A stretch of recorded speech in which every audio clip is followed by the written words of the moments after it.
This are tricky as fuck to paint on camera, which is one of the reasons I stay away from them a lot of the times.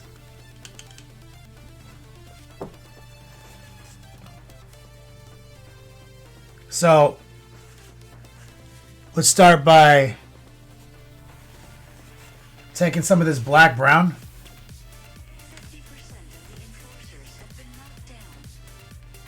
And let's just cut in real quick.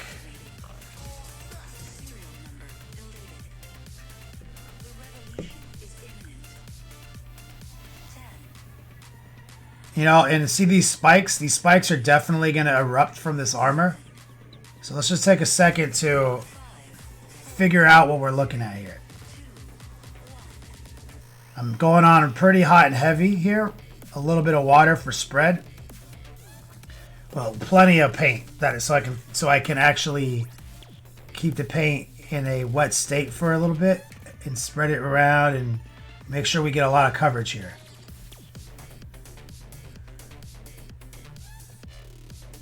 Using the tip of my brush a lot here because I don't know how much I'm going to subtract from the metallic. I definitely want the spikes brown too to save me time later.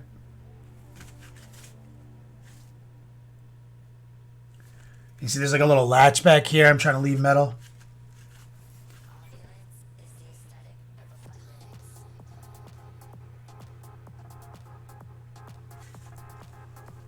Okay, I like what we're looking at. So I got some brown right here, a little bit of water here. Keeping it pretty raw dog though. Now we've got this little section here. Now, like I said, I'm going to be very careful at first to kind of decide what the design layout looks like. Take your time to rotate, look for the safe angle. Don't forget to use your fingers to brace against each other like I'm doing here.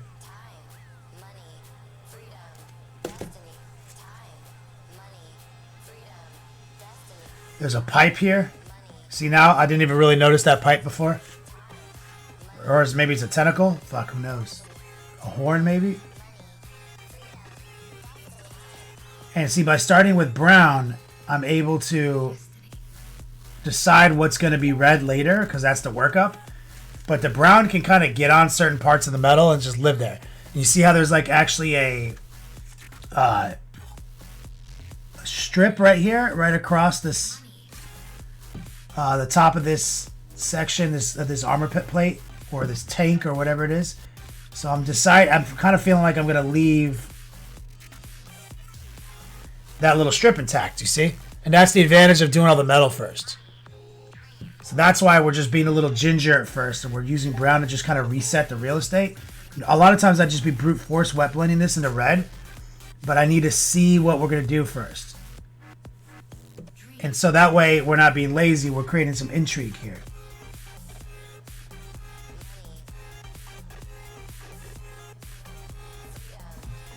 Brown is the best color, ladies and gentlemen. Stop it, Jones. I have kind of fallen in love with my Pro Synth 4 big stable brush. I've tried are always too floppy. No, this Pro Synth is heat, dude.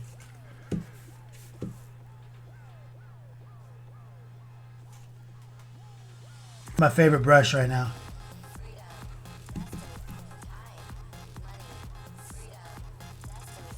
So I'm using the tip right here. We're going to embed, do some heart pull 3D painting, like 3D printing lines. Little stipples right here. Use that tip, pull back. You kind of embed it in the hard area and pull back to the safe area. See, now that is not safe. Rotate. Follow the same rules. Embed it in the not safe area. Pull back. And I've got a nice little brown foundation right there. So, in my mind, that's all going to be red. But you see I was able to leave some metal strips behind? Real simple, right? Now, he's got this whole front plate here. And in my mind, that's going to end up being like white bones. So I think what I'm going to do is kind of just brute force it. So let's get some brown and some ivory just pre-mixed with some yellow.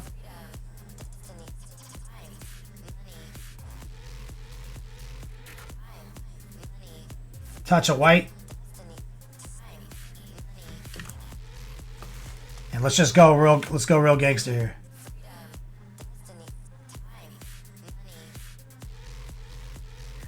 Hot and heavy right here.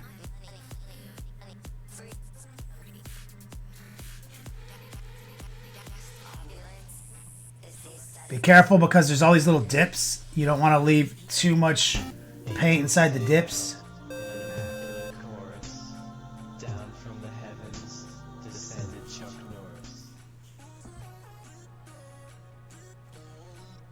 And I got to kind of follow this. See how this goes down here? Be careful right there not to paint things you're not trying to paint. There are like some claws that come out of this plate and kind of wrap around this exhaust port or whatever the fuck it is. Fuel canister. And this guy fucks, so it can be anything. So while it's wet, let's rinse the brush real quick. We got a second. Yo, the red ones in chat. What's up? Let's take some raw ivory and yellow and just brute force it right in.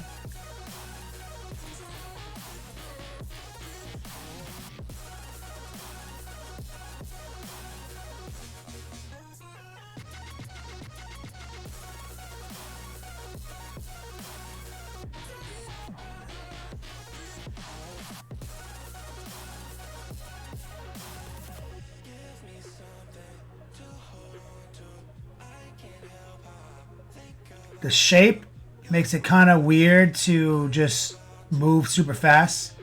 So I may just kind of stop after this step.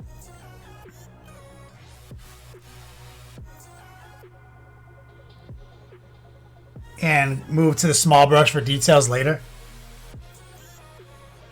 And get progressively brighter. These these divots make it kind of tricky. So let's just focus on getting the coverage, not the wet blend right now. That's what I just learned from that. There's enough small detail there that I can do what I need to do after it dries.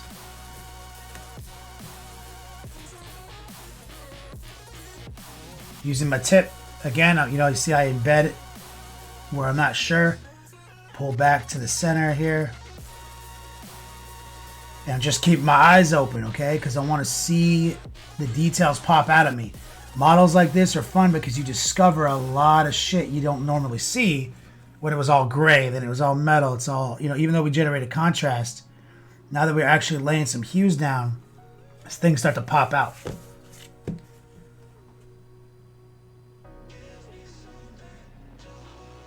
Like this demonic quality here is really neat.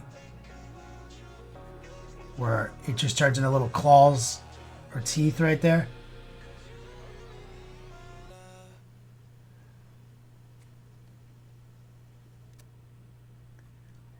Spread it out. Make sure you're not getting too much pooling. Let's add a little touch of the ivory to it again, because we did on the other side. A little ivory yellow. Just kind of just get it to the similar position.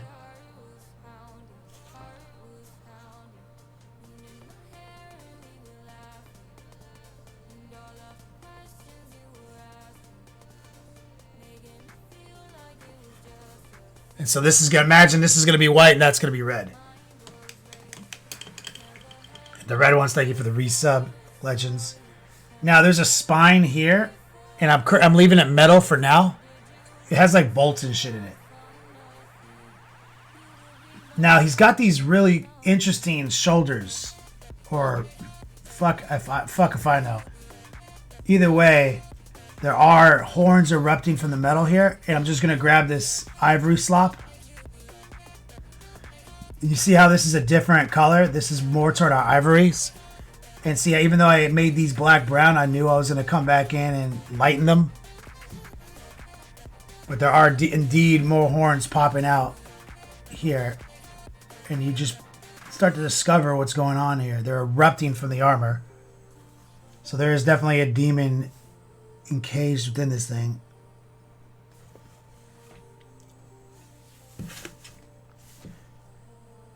And this is to me, this is like one of the more fun parts of the model, is this discovery process where we're just, we generated some shortcuts, We've got these metals laid down, and now we're reaping the benefits of that strategy, or we just kind of get to paint by numbers and just pull out fun shit.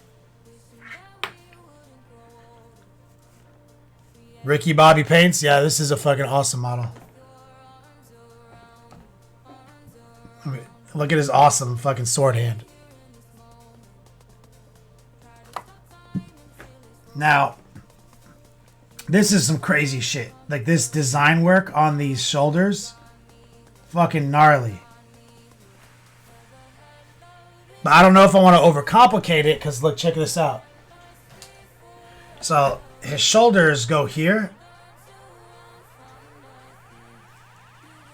So, there's a lot of obscurement occurring there, but I can see a lot of this side. So, to make it red would be kind of inappropriate because how all this red is going to be showcased off up here. But the viewing angle might call for it. I don't know. Or maybe I need to leave it broken up. So, I'm going to ignore the little, like, Oni faces. These, I move on from those. I'm going to take some more ivory into the mix. Now I gotta let that dry for a second. Okay, so I want that to end up being white, that to be red. Now I looked at his face, and I think I like his faceplate to be red. So he's got all these like cables and shit in here that we'll mess with, but he also has like a straight up dragon face. So let's just grab some of the brown again, black brown, and let's carefully paint the armor panels black brown real quick. So there's one. And I'll take a second to brute force some red into it. Because this is a little bit more isolated, a little easier. A little stipple. So now we're red on that cheekbone or that jawline. Let's move up this way. Let's get some brown again. He's got his eyebrows. Laid it on pretty opaque. So here's an eyebrow. Oh, and look this up. There's definitely a horn right here. Didn't even see this.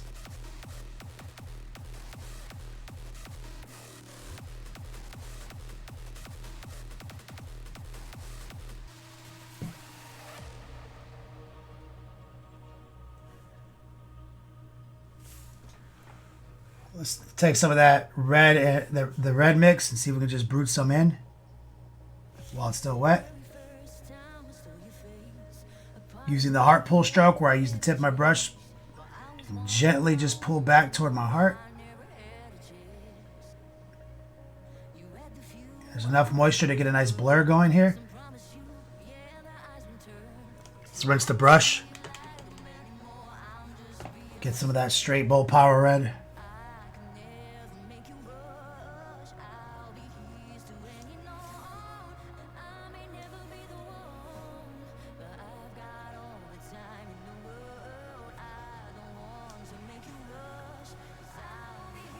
Let's move up here.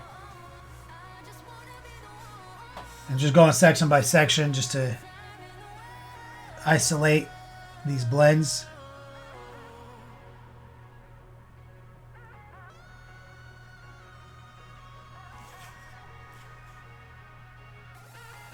Preparing this one right here.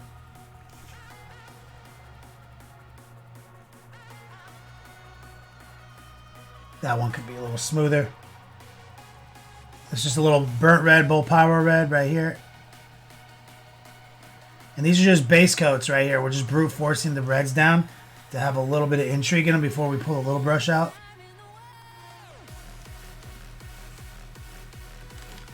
Rinse it down. Let's go back to brown.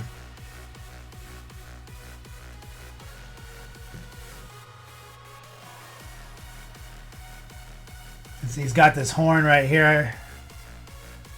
It's deep into his neck.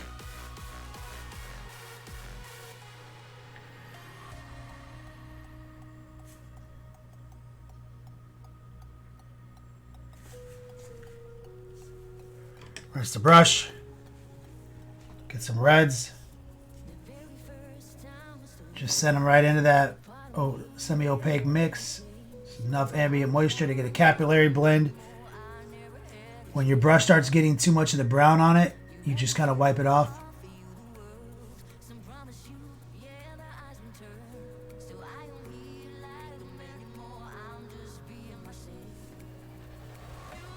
And instead of doing like 2 thin coats to get the red, I do it this way. Oh Lordy in chat, what's up, brother? Space Wolves. Here's some black brown right here, just using that heart pull 3D painting line. Pop, pop, pop, pop, pop. Rinse the brush. Just pick up a little red. Just send it in there, hot and heavy.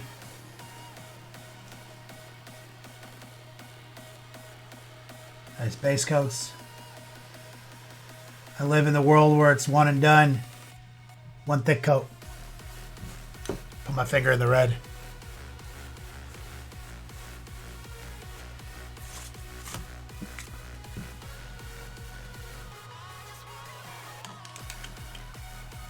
So, let me go back to this side real quick and put browns down right here. Let's go up to that ivory mix real quick, or the brighter bone color we've been working, and just put a little bit on that horn just so I can appreciate the horn more.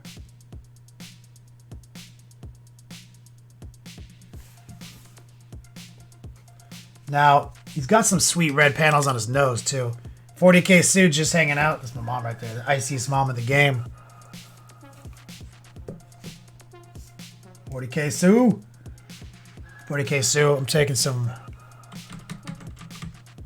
brown, black brown. Brown is the best of all colors. High opacity. A little bit of moisture. Tip of my brush, just being very careful. And painting by numbers right now. Rotate. Tip of the brush.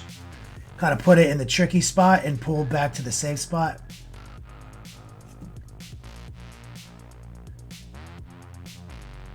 Get a sweet dragon nose. Now I'm going to rinse the brush, get all that brown off of it. Just pick up some Bold Power red and some burnt red. And because it's still wet and opaque, we should be able to just jam this red right in there. And get a nice little blur going.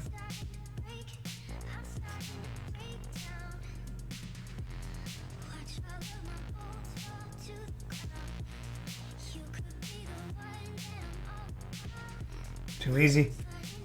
Flip it.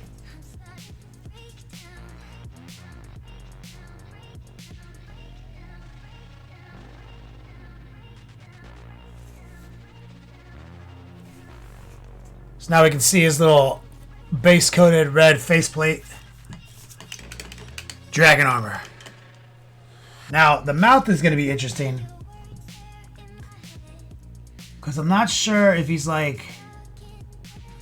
I mean, there's so much going on in that mouth. But it kind of blends into his armor. But I feel like we will be rewarded for treating it like a regular monster mouth than a robot. So let's take a quick side quest into transparent red, which is, you know, magenta plus yellow equals red. You didn't know that? So there's a lot of magenta in there. Let's grab a little... I've already got white on the table. Oh, there we go. I'm looking for a little purple.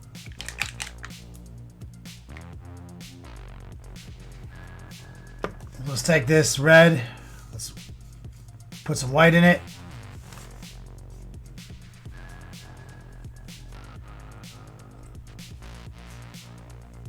Put some purple in it.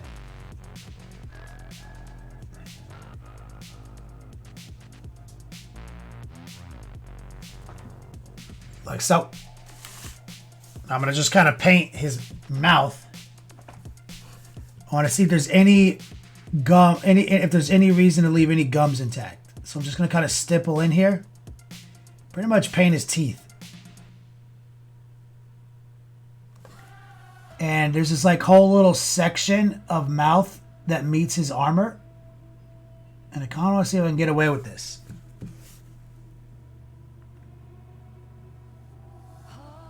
So I'm painting right over his teeth for now.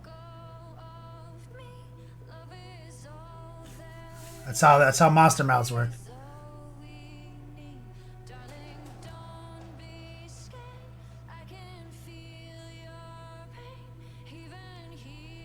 And I'm gonna kind of sneak in there a little bit.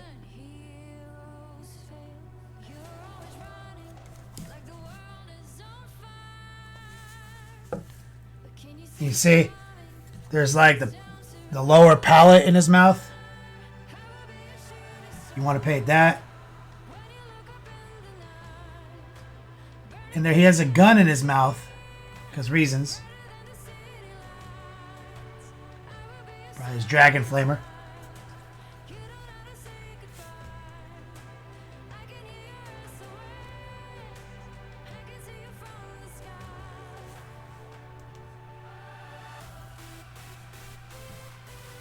So you end up just kind of really painting a lot over his teeth in this first pass. Now I got to figure out what's going on down here, because he's got some kind of fleshy distortion going on right here. But we got to figure out his chin too, which should probably be red.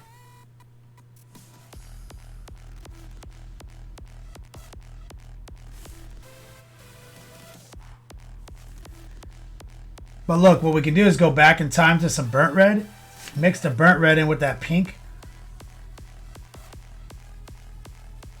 and kind of just let the two areas kind of blend together, just carefully with some stipples.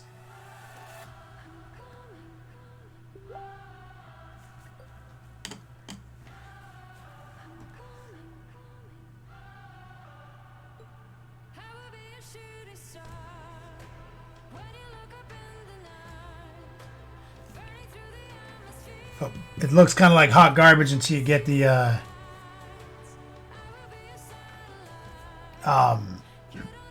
teeth sorted out. Put a little brown back in right here. Let's run on. Let's hit this spiky ass chin real quick. I'm gonna throw these reds back in right here. And there's a lot of. I mean, there is complicated.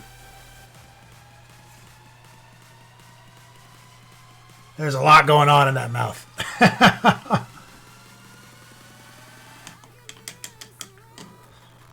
All right, let's switch gears for 1 second. Let's grab smaller brush.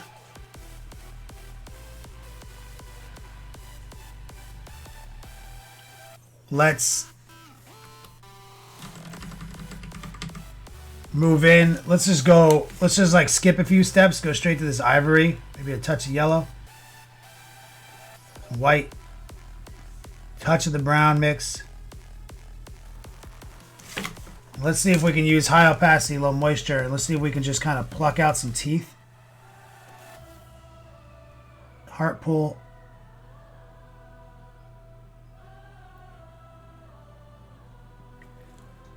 Okay. Just using that tip.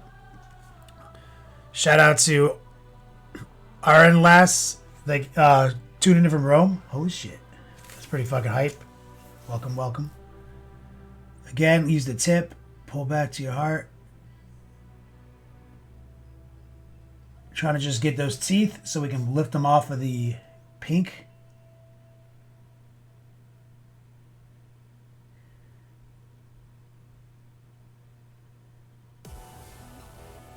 It's a healthy dose of yellow mixed into the ivory.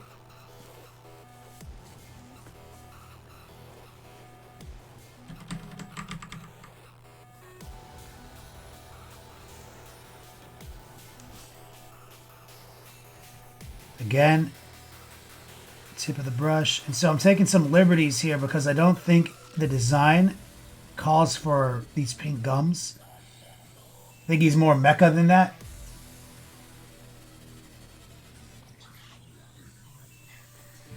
But I feel like I'm going to be rewarded for this if I kind of spend the extra time to make it work.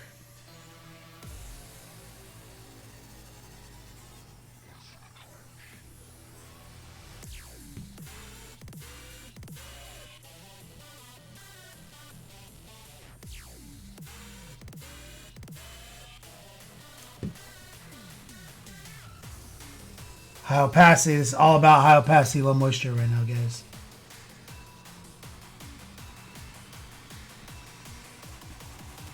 He's got some spikes down here too, it looks like.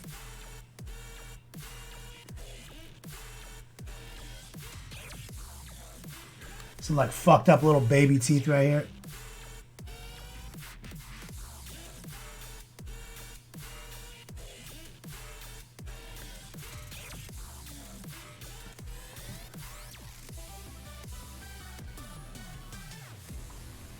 Since what a gangster. What a fucking gangster. Let's pick up a little bit more white into the mix.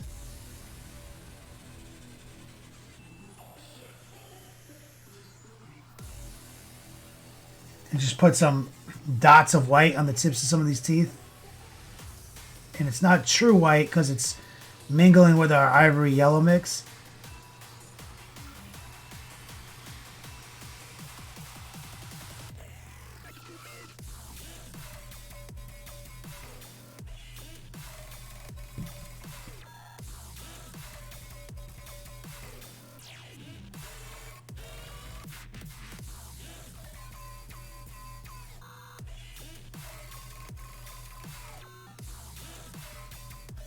Big tooth.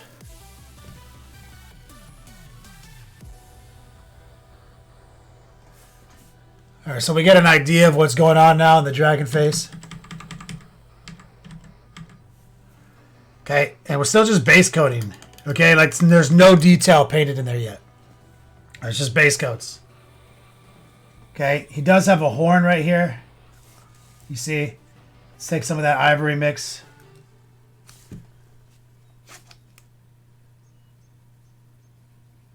And right here.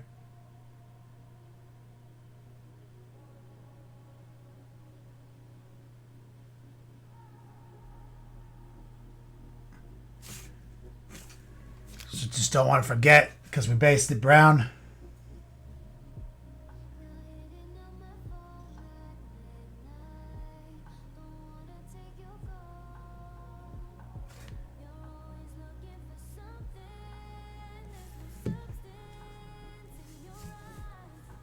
All right.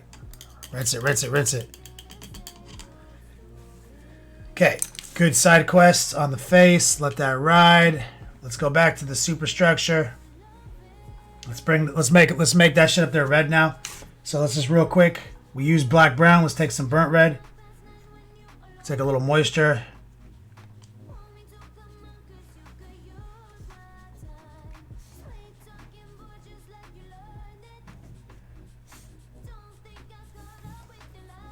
What I'm going to do is just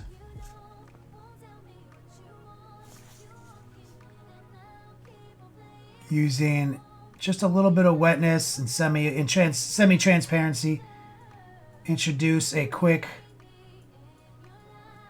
burnt red top coat to this thing, and it's not opaque. We left some moisture in it, so it's basically a wash the way I'm treating this layer of paint. Semi-opaque and a little wet, but probably still more opaque than semi. It won't dry that vibrant though. Using the tip of the brush, let's just move in right here.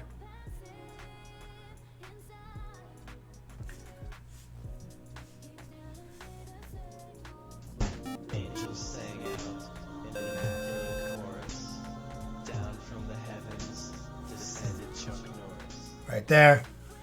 Azrael, what's up, brother? 45 months, what a legend. Tip of the brush, just organize the model so you can just pull back, make little neat lines.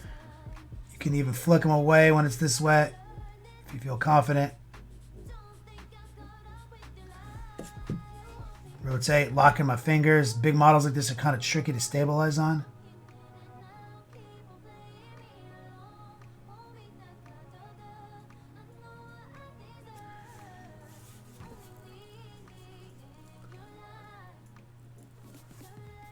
So like his face has got enough small ridge details. I'll move straight into edge highlighting probably for that, to get my final brightness out of it. But we got to go real bright on that red at some point.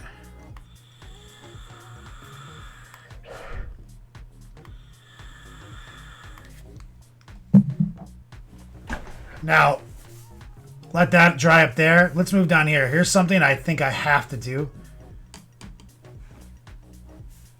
Maybe it's the brush. Does have these like knee plates down here, and I think these have to get pulled off the model. They can either be red or ivory. I think I'm going to do ivory. So I'm going to take kind of this, you know, this is like some black brown with some yellow, some ivory in it. Let's just take that and just raw dog super hot and heavy this piece right here.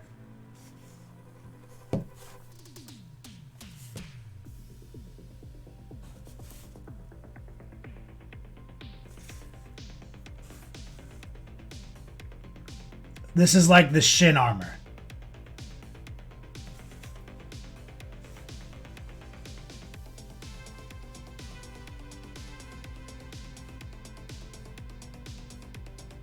Hot and heavy, super fucking opaque. Using some stippling. Just do whatever it takes to get it in there.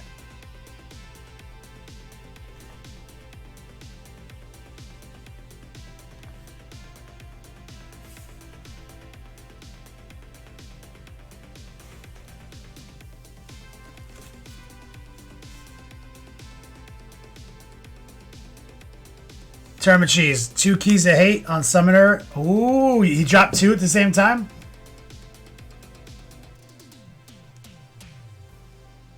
That completes our Summoners. So we have all of the Countess, and I have 1 Summoner and 1 Nithalak right now. So you're saying you complete the Summoner keys. And we just need, and you, how many Nithalaks do you have?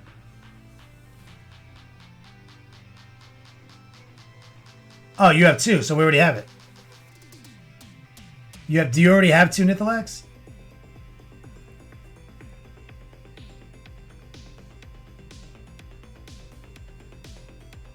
Oh, Nithalak is a bitch ass. Fuck Nithalak.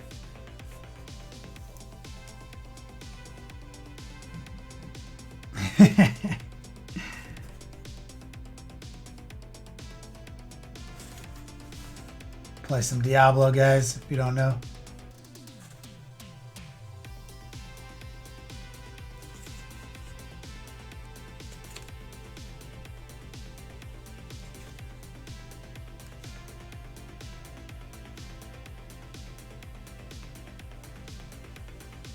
God, this shin plate is obnoxious.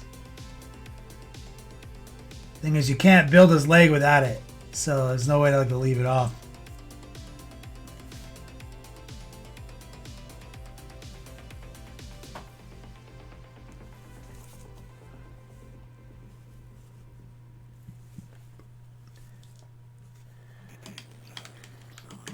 All right, red center. Oh my God! Look, forgot. There's a back side of this thing.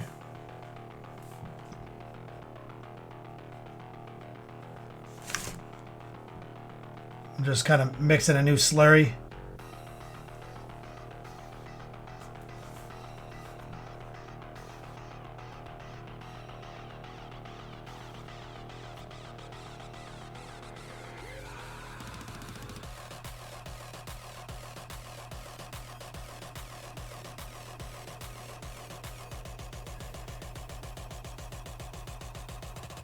Using the tip, getting in there. Light brush pressure, spread it out.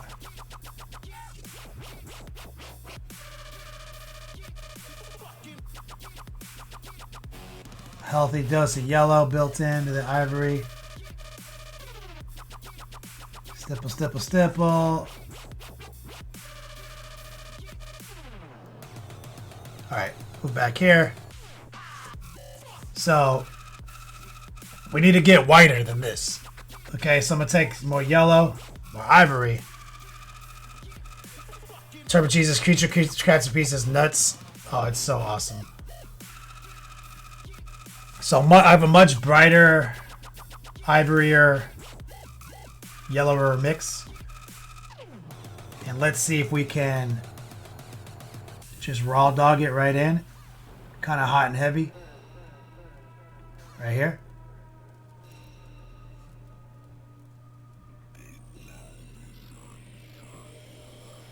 So that's pretty opaque, guys. It's the same color we already painted, though. It's just got more ivory in it. Now, as we move down here, what I'm going to do is I'm going to pivot, take up some moisture, go back in time to the darker position, and force them to blur. And this is wet glazing because I'm not super opaque now. And I'm going to use some stippling right here to encourage the blur. Right there. I'm going to rinse. Pick up some of that brighter ivory again. And just be a little bit more deliberate here.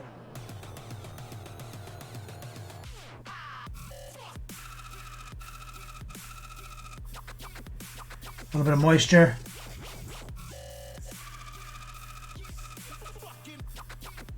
Too much moisture.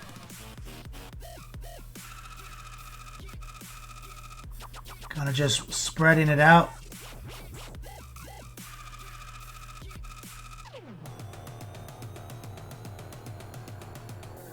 And just smoothing it out with some capillary. Just some stipples, some sewing machine strokes. So you see now we've got a bit of a transition going on here. See? It's like bright to dark.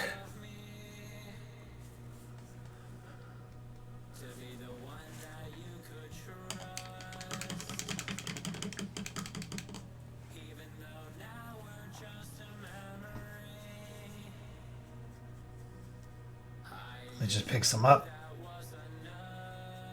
Keeping it kind of opaque. Cheese saw us on late on last night. Yeah, we were running some keys. I think we got a key. Key's been stingy this week.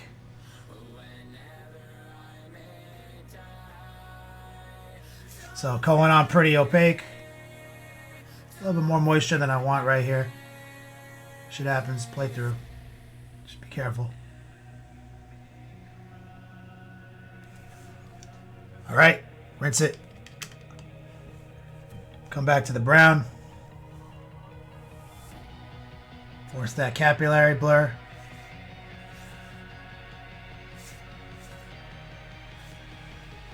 Should be a little brighter than that. It's a little dark brown. See, because it came out a little wetter, it's going to be less opaque and less impact.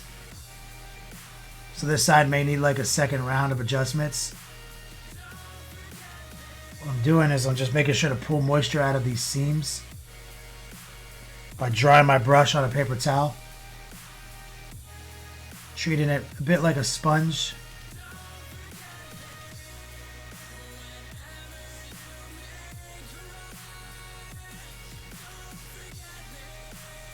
So opacity and moisture management is everything.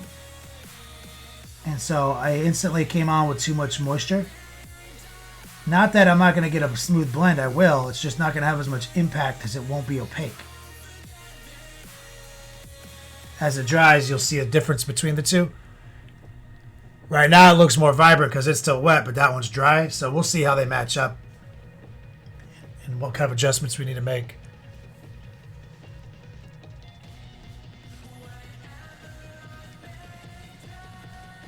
It's the same kind of thing we need to do down here on the legs, but the legs are kind of easy because you really don't see all that surface area. You can kind of just be a little lazier. Just something like that. Just go back between the dark brown and the bright ivory that you mixed. Like that.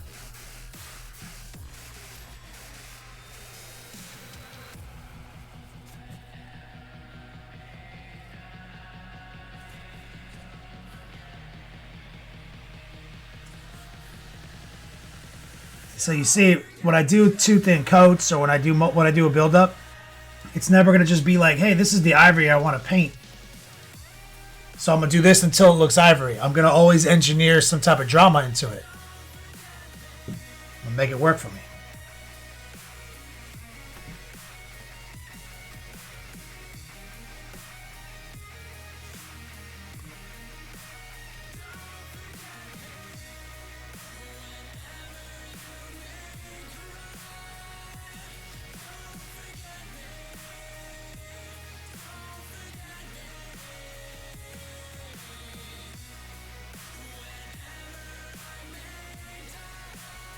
There we go.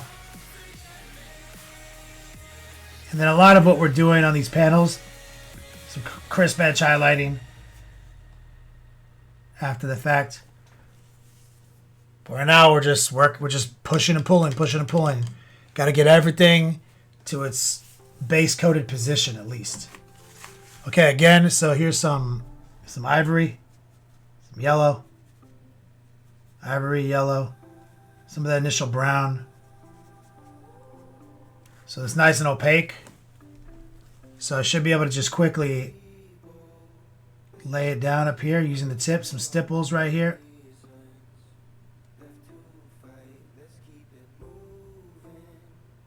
Okay. Rinse it down. Keep a little moisture on the brush. Too much moisture. Make the adjustment. Take some of that brown. Just use some stippling and just carefully encourage the moisture to blend the real estate together.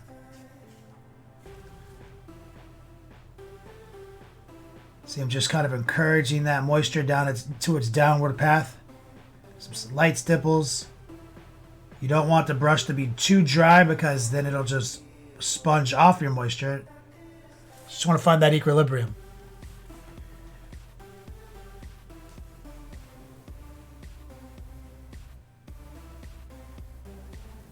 Some stippling right here.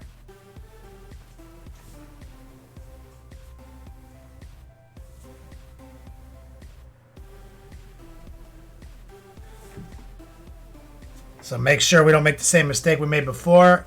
Let's make sure we're not like just soaking wet over here.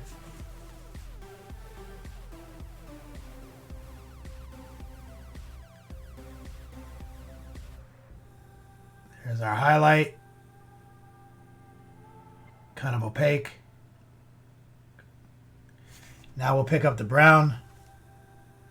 And there should be plenty of moisture already on the canvas down there. You see, now we're fighting the brown into the ivory again. Here I'll start using stipple motions.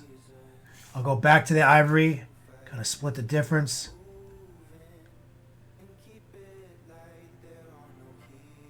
And this is that brute force technique.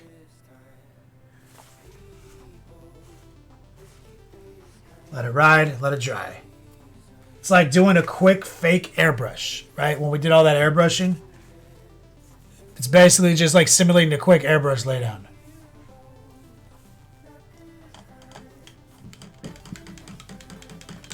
Rinse, rinse, rinse, rinse. Get that paint off. Shadow Gex says, damn, boss. Been cool. It's been a cool minute. Damn, dog, it has. Shadow Gex. How have I been? I've been all right. How about you?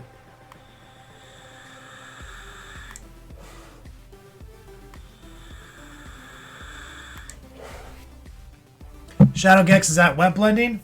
Yeah, I call it brute force. I feel like wet blending sometimes makes you think it needs to be too wet. It's really like blending the paint in an uncured position.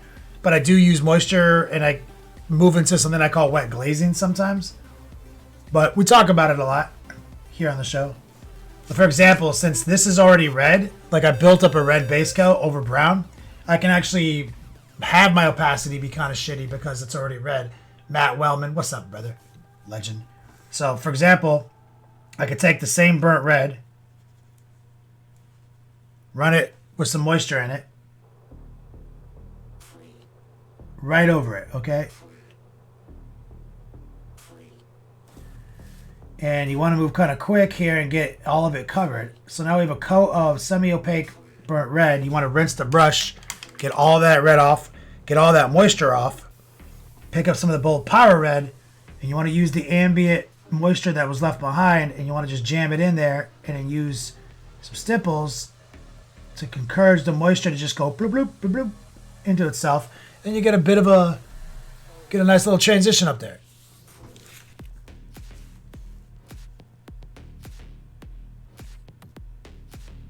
But you also have to go back and forth sometimes. Sometimes you need to go back to the burnt red while it's still wet and fight some back in.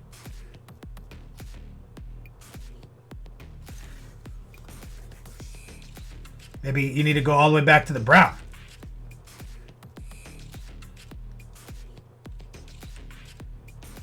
Right? Then kind of just use your eyes and find the middle real estate. Like that.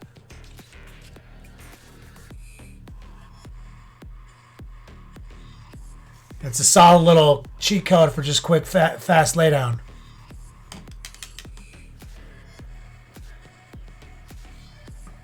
Matt Wellman is a G. Just think I just mailed you something. Shadow Gex, busy working out of town. Finally got your last bikers for your Iron Warriors and finished the army. Congratulations.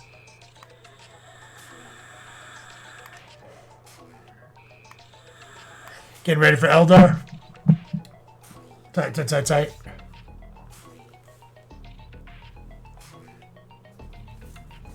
Let's grab some of that burnt red. Touch of moisture.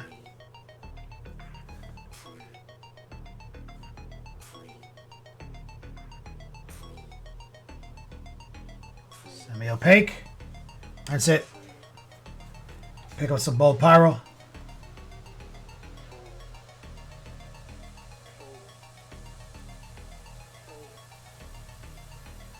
Right there.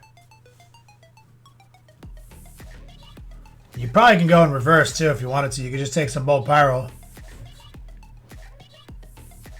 lay it down opaque, rinse it, go back to burnt red, blend it.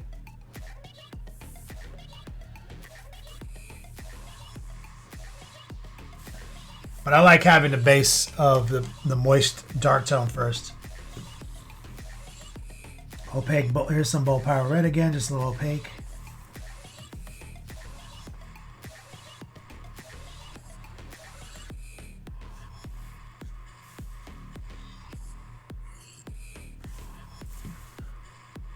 Working that red. Biffy! What's up, brother? Take some of that burnt red, lay down a quick bed of semi-opaque burnt red. Super fast. Rinse it. Grab some bold pyro. Just lightly brush it in. There we go.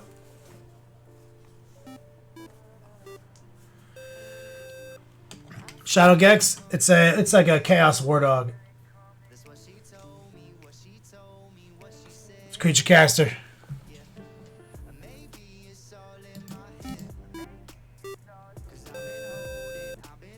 Oh, where's my picture of it? Wow. This is what it looks like.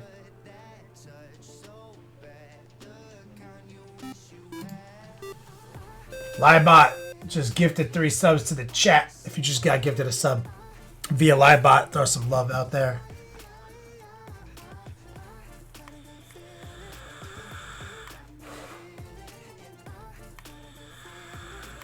$300 bonus Yodox for Livebot.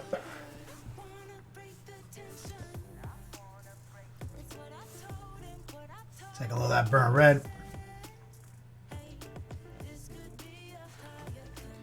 Little moisture.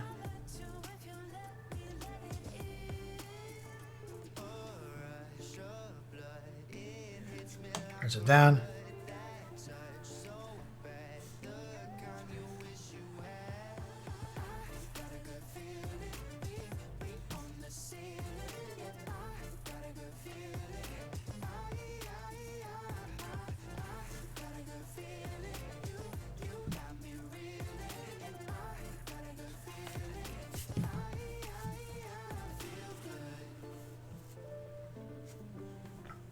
Silent King, 40K, welcome to the show.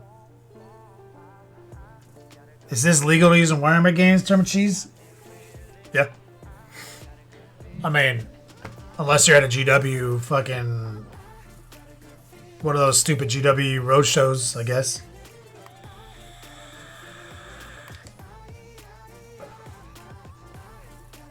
Shadowgex, have I seen MWG take on Chaos Space Marines? Mini Wargaming? Is that what that is? I don't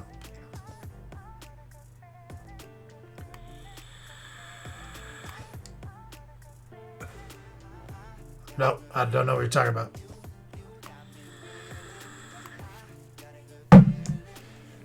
Let me bring some of this brighter Bull Power Red gently into his faceplate.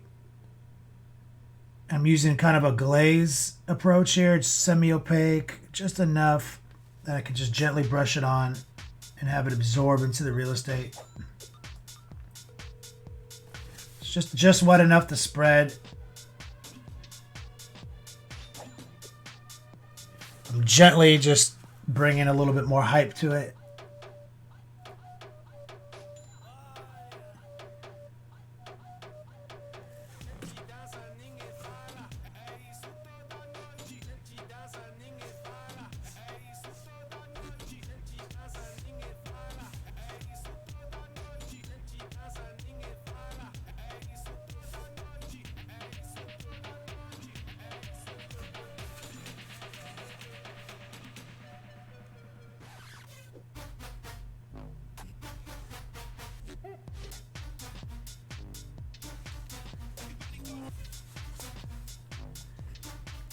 But better right there. Greenleaf Terrain Studios, let's get a haircut. Okay. You want to come over and cut my hair for me? Livebot, Creature Casting makes amazing stuff.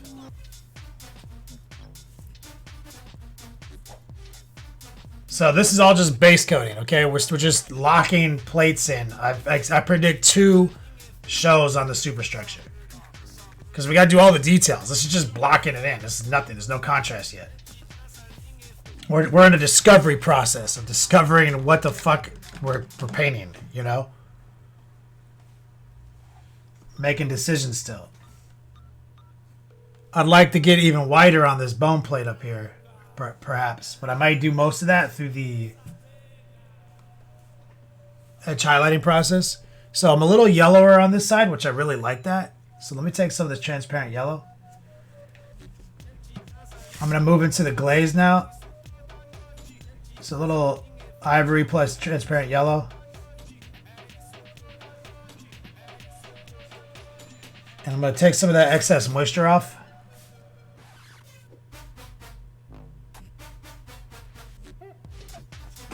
Still too wet. See, I like that.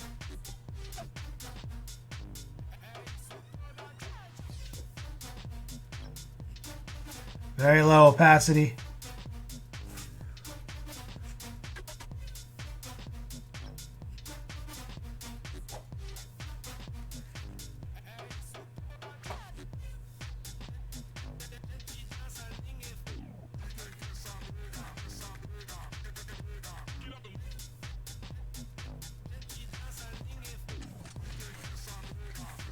Now, let me run back to some of this brown.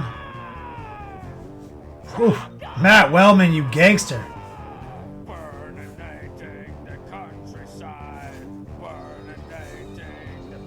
You fucking legend. Can I get some strong man love in the chat for fucking Matt Wellman dropping a C-note on a Saturday? Matt, I'm going back to some wet brown, and now I'm firmly wet glazing by pushing and pulling not even remotely opaque paint around and forcing the moisture to blur it.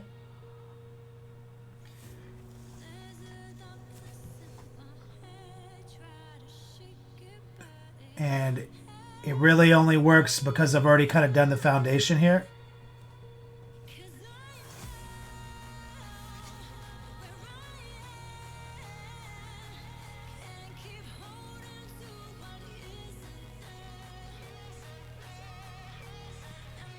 Matt Wellman,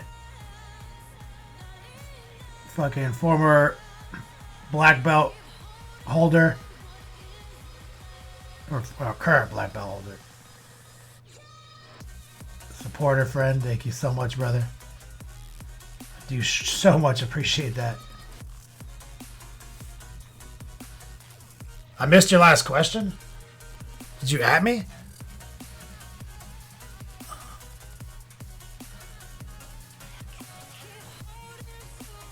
The fuck is it? Oh. Was that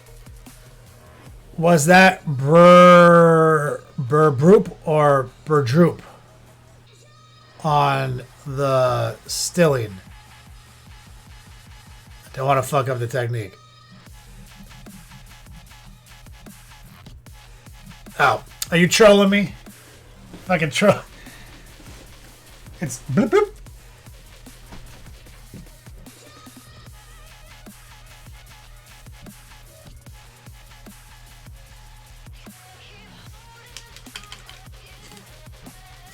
Fucking Matt.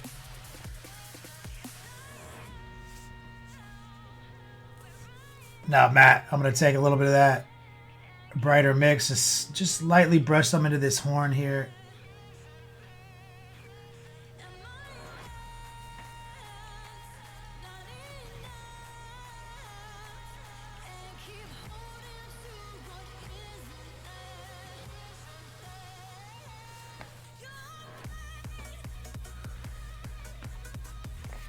Shadow Gek.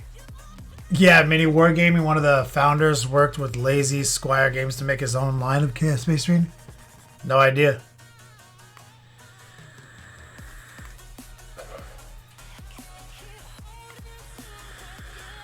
Matt Wellman, you're working on your wet glazing?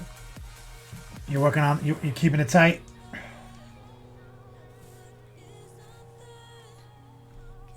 Same thing down here. More ivory in the mix. See here, I can be a little bit more gangster.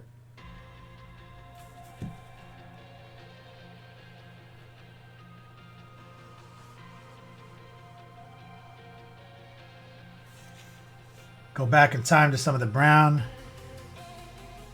Smooth it out. Turn the light down just a little bit.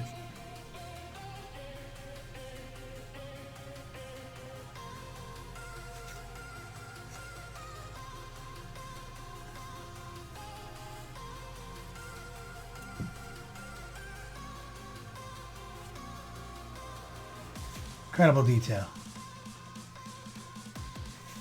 Love this shit.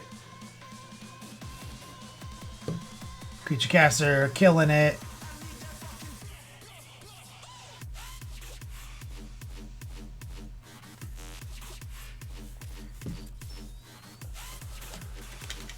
Matt Wellman, adding the blue flames to your Zinch pink cores. Going with the blue flame. Good choice.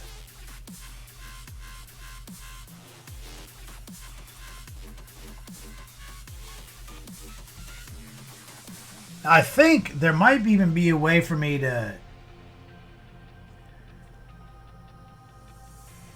dry brush this. Let me see what I got here. I got my little dry brush here. So I think from Gentle, I think I could take some ivory. My Monument dry brush mat.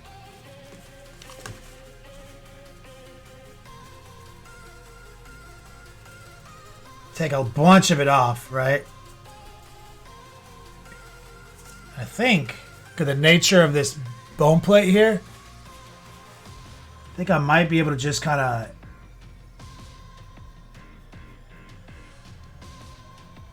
drag it across these details gently.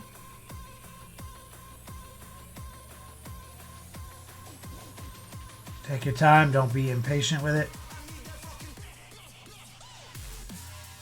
I'll load back up. You just always want to make sure you remove the excess from the brush.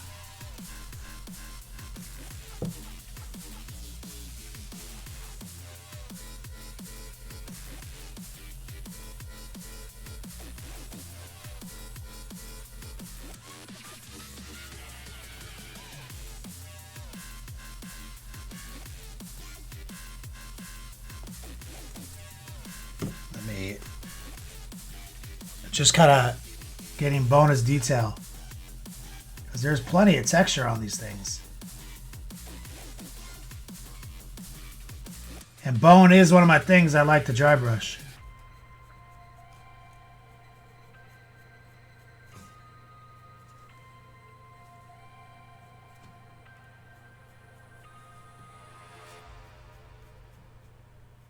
And I like this creamy white ivory or creamy yellow ivory. I love the way that looks with red.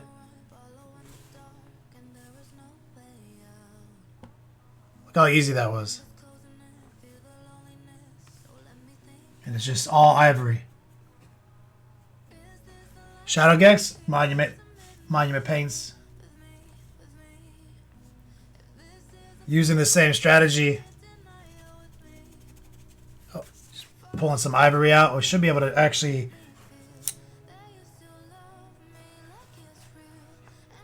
do some nice, let me dry this up more. Some nice and easy dry brushing down here.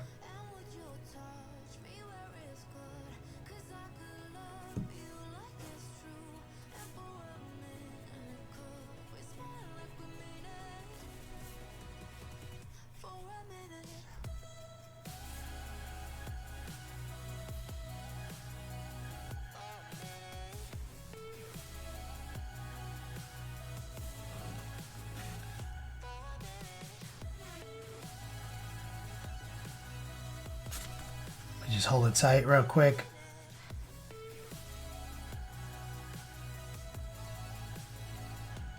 Free edge highlights.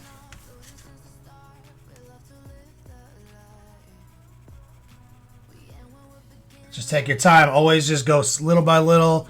Dry it up, especially on these types of details.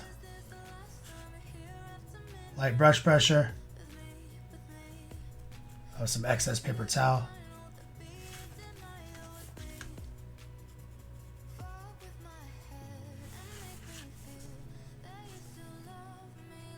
So you see, by getting this nice blend, this nice transition with our wet blending, wet glazing technique, and then just a little bit of dry brushing, look how fucking interesting that got.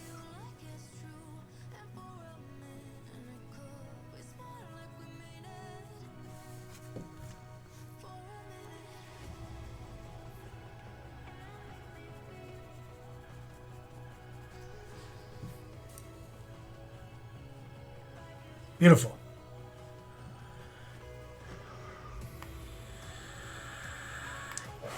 Matt, last time you dry brushed, got chalky on you. You hit it with some matte medium and leveled out the paint quite a bit. I mean, dry brushing is dusty. That's the effect. It's going to be chalky.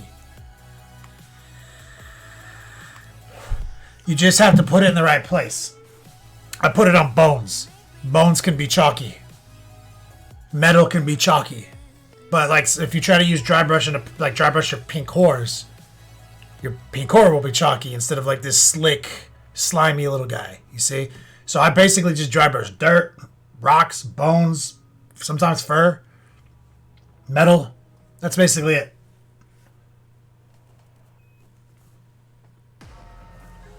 Now in this situation, because of how nice these ridges are and how light I was moving it, I was able to keep all ivory off of anything but those ridges. It just got bonus edge highlighting. That's not always the situation though.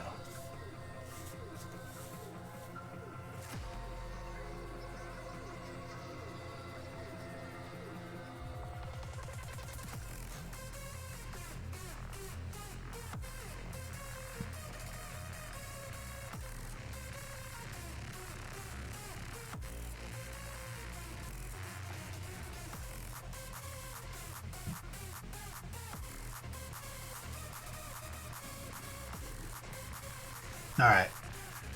Let's get back to the grind. Put this down. Let me go in with a little bit more bold power red.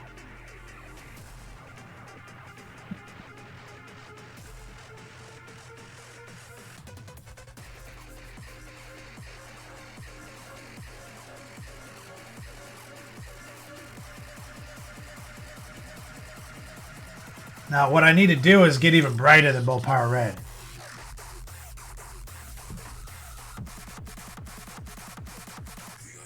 Okay. It's going to be tricky up here.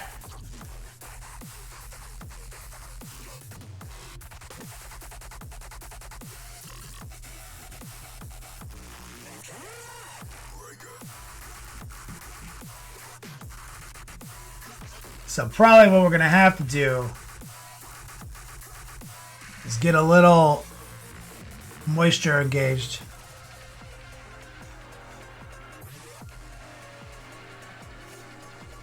Bold power red.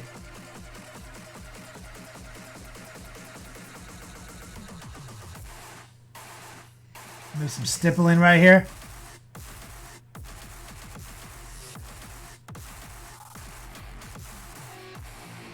Okay.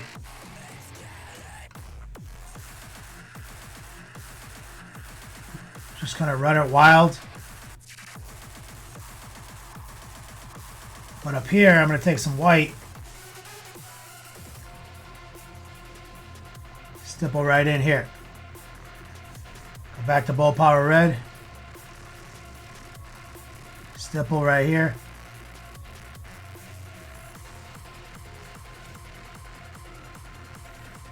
Let's bring this cloud of pink all the way around. Now on this side, I'm going to go back to bold power red, rinse. Pick up some burnt red and just use the capillary effect to wipe it out.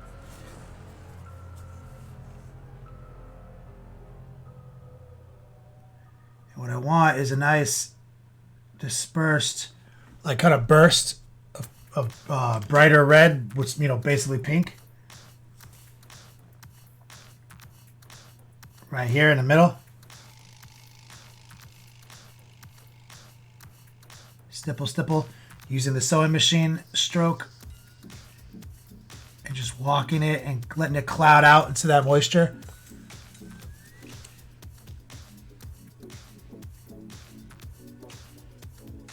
And nothing is brighter than white, so white will always get me the result I want, which is get brighter.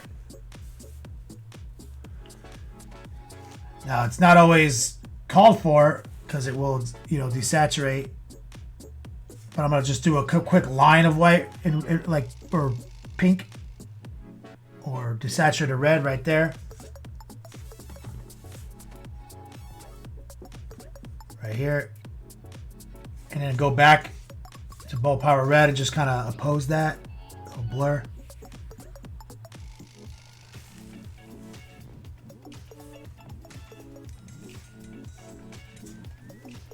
Using the heart pull. 3D printing lines.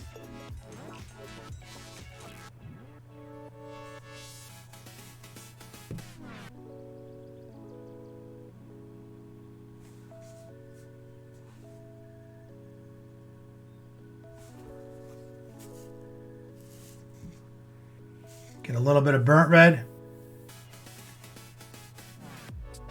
Just make sure we don't have too much of a tide line there.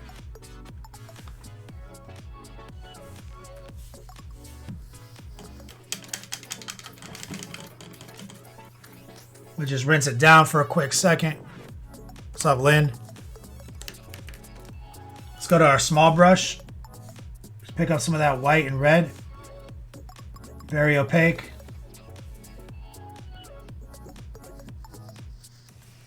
I'm using our tracer technique to lean the side of my brush up against this ledge. And I'm always looking for a horizontal approach. So I'm rotating as I move around.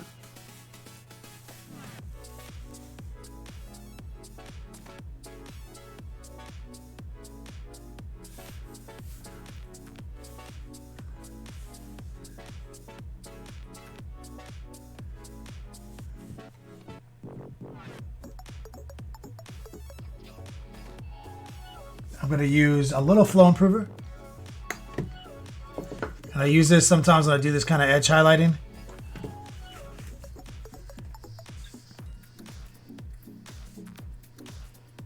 And I'm going to use the tip of my brush and do a heart pull right here. Gotta get that outer frame.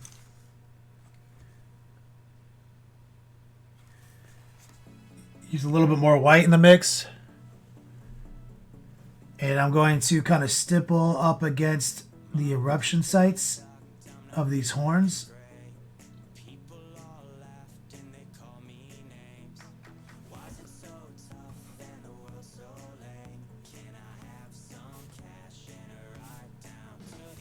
Let's run in here and make that line sharp. Sharp. Heart pull strategy.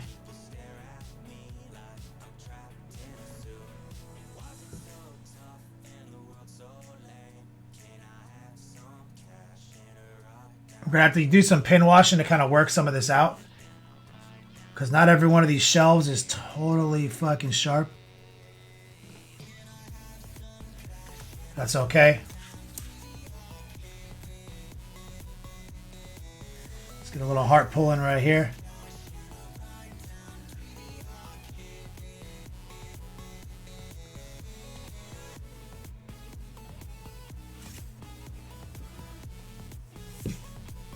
And right now, I'm just doing the work.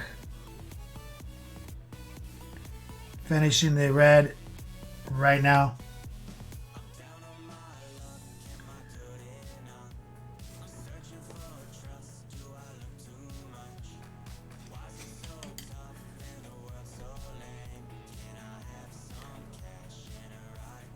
So it's a little heinous right here. So I'm going to split the difference between that pink and that red a little bit and just soften that line. Soften that line.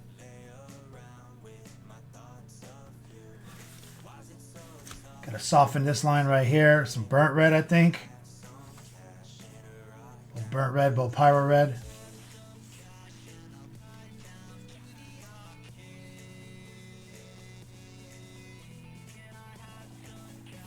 Now, what we want is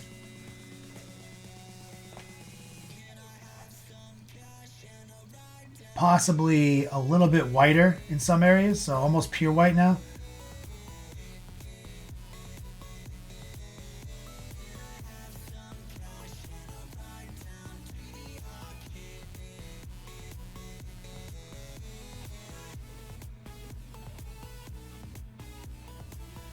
But either way, I'll have to do some pin washing to repair stuff, but I'll do that after. So what I'm going to do now is go back to the big brush,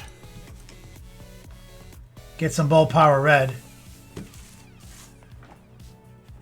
lower the opacity a bunch,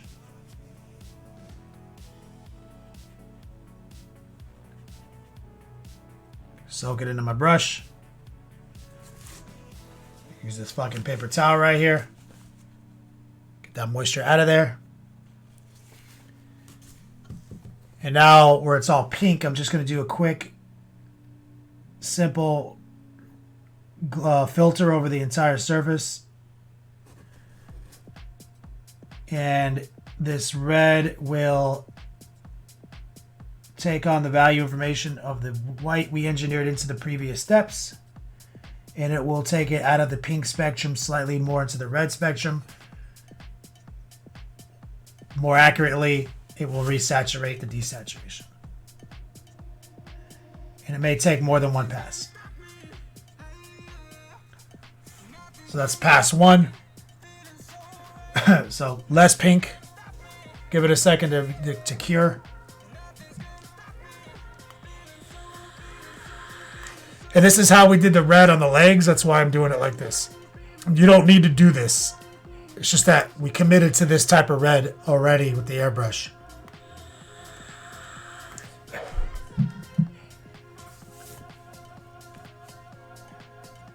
All right, second filter.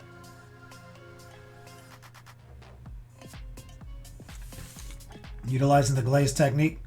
High opacity or low opacity, low moisture.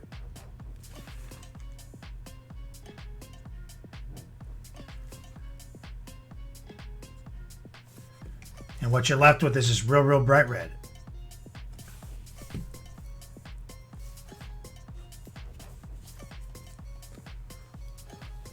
Real bright.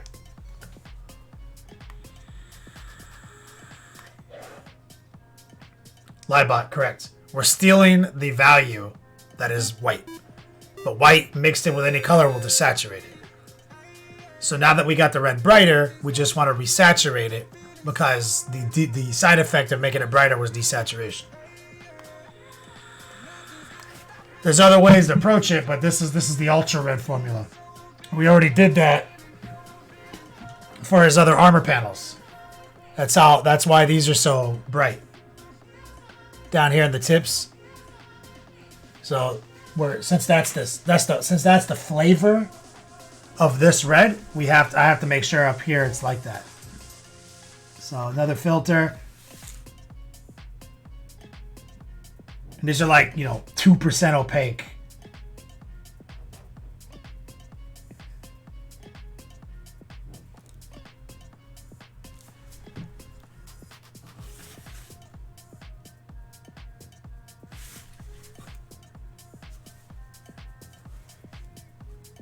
Now you can do other exciting things. Like now that I brought that red back, you can take some yellow if you want, some of this transparent yellow. Again, same thing, just lower the opacity with water. And you can kind of like redo your edge highlights with the filter of yellow, which is another shortcut to like a saturation trick. And this is the way, if you're the kind of guy who wants to do orange highlights on your reds, this is the way you should be doing it. You shouldn't think for 1 second orange is brighter than red, and you like literally in value. And you shouldn't also think that you're ever gonna get an opaque enough edge highlight from yellow that it'll matter. So what you do is you do exactly what I fucking did, and you just do your pink edge highlights. Then you just send some transparent yellow right over them, or watered down yellow. And now the saturation that will occur will be in the yellow spectrum and give you that exciting warmth you want without looking stupid, essentially. The mistake is people are going to pull out an orange, right? And with very few exceptions, you get this orange out there, and you're like, oh, I'm going to use orange to highlight my red. And like right out the gate,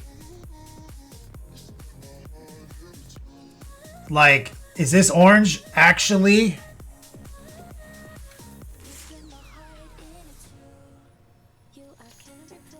Can you tell me that is straight, that is brighter than this? I mean, it kind of looks like they're the exact same value. Just this is oranger. So what happens when you start edge highlighting things with things that aren't actually brighter is they look stupid in layman's terms.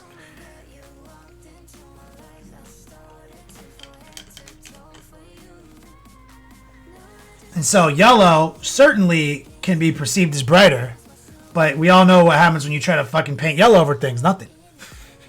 So a good trick is honestly just taking the red and the yellow and the white all at once. And you kind of make tangerine. Yellow plus red is orange. So you just cut the orange out. And you can use this if you want to do your lines. But you're always going to have to resaturate it or it's going to look, desaturated. Or you don't have to resaturate it if you are fine with desaturation. Doesn't matter.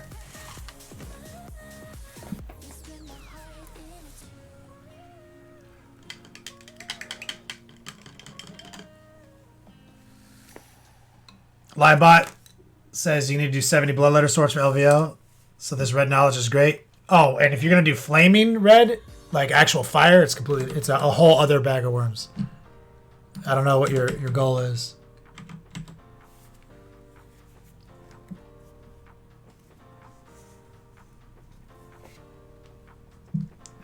Tarba cheese, because I'm having problems with this red on Merc knob belly armor.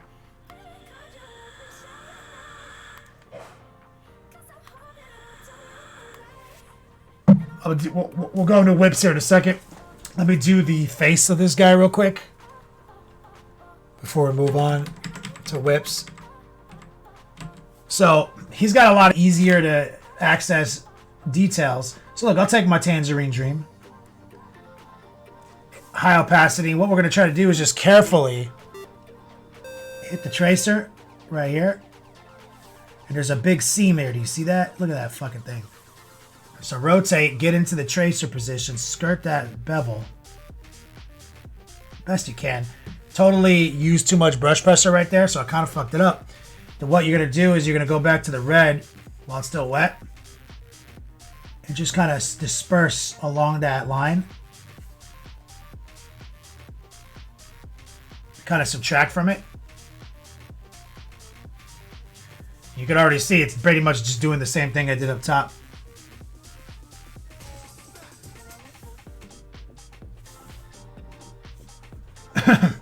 So you want to use very light brush pressure in these moments. Shout out to Shivalin and XTX for the follows. So important, we got to use the heart pull here.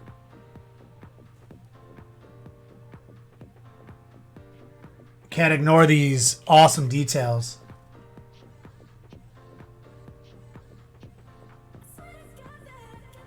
Gotta get those lines. Pop, pop, pop, pop. Matt Wellman. I have some of the old metal whores, and there is one, he looks like he's a drum for head.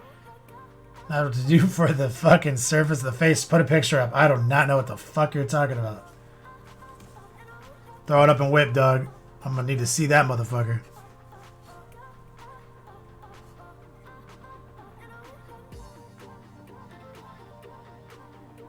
So we're just using some heart pulls.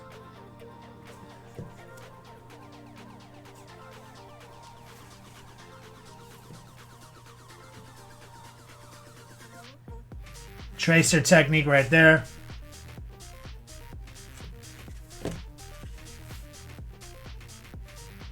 Tracer technique right here. Rotate. Tip of the brush, heart pull strategy now.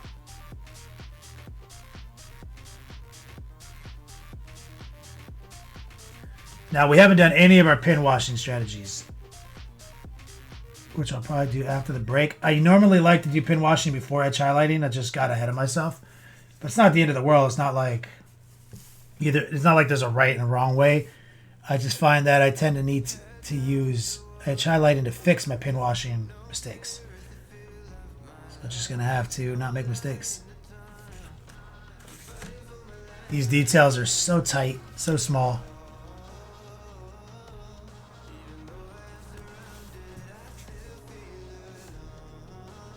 Making my pink a little bit more respectful right here on the nose.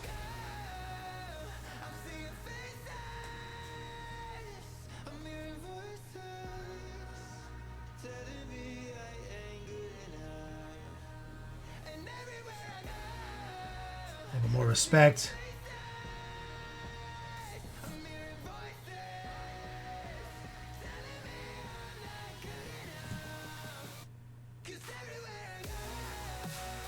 Yeah, some of these are tricky to get into on the face. It's like, I don't think the face was ever intended to be painted this way.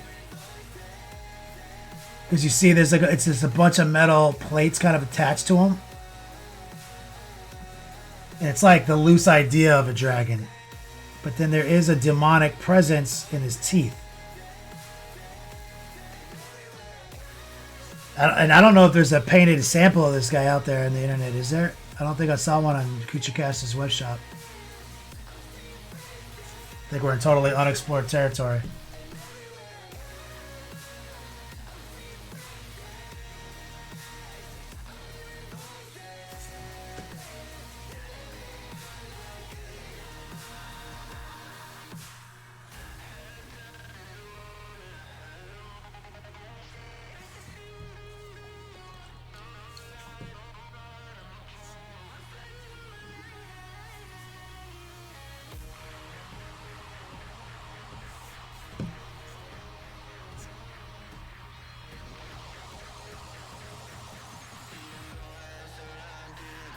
Crazy.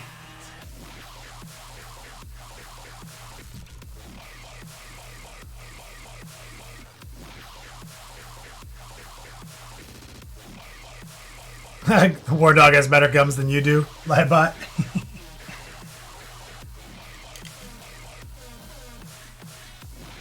So pin washing will come in handy as hell up here. For example, here's some black brown, which is the foundation of everything. I can use some semi-opaque black brown to reinforce the dark lines. You see that? Make the dark shit darker, baby. Heart pull strategy. Semi-opaque, a little wet. Rebuild those lines. Create that sharpness.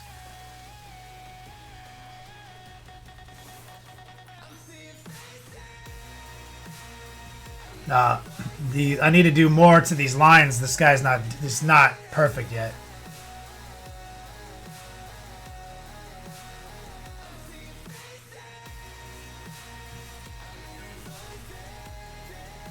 The same thing up top, right? Take some of that black brown, semi-opaque and a little wet, and we can use that to reinforce against our metal. There's a line right here. See that? Get inside there. We definitely want to get up against the frame right here.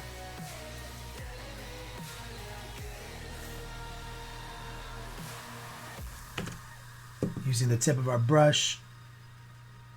Create that nice border. Here we can actually just use it to kind of erase it from the metal that spilled over.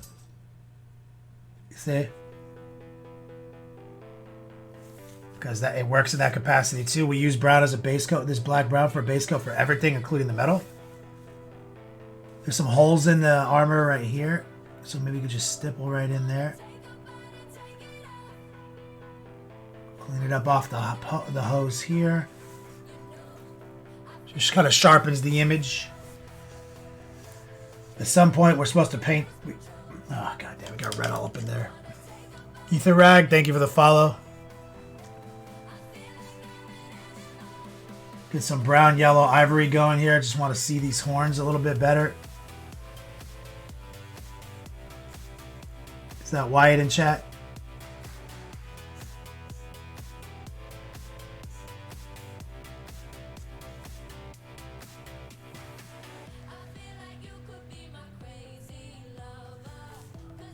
Just, you know, reward ourselves for a job sort of done well. Gonna start a new schedule today. You gonna start up right after me?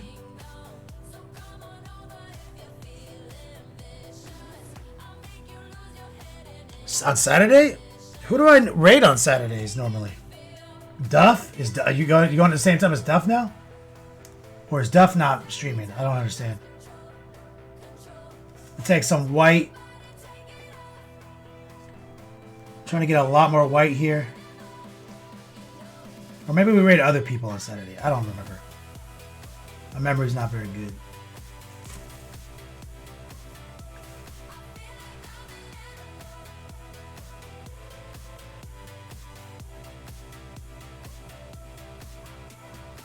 Just send a little white in right here. A lot whiter.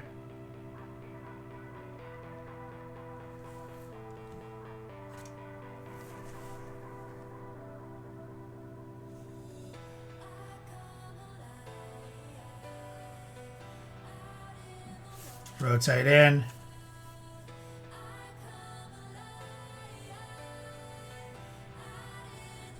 Just pop it out more. Let's get this fucking dragon nose. Get that clean line right there.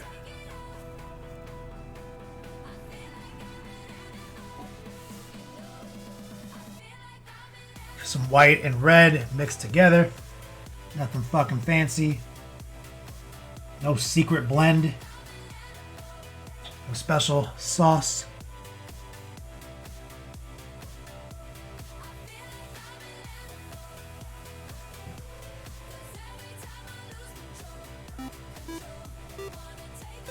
Now, I'm getting some fat edges here.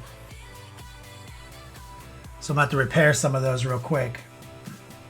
Take some burnt red and some bow power red. And let me just kind of fight back in to that edge.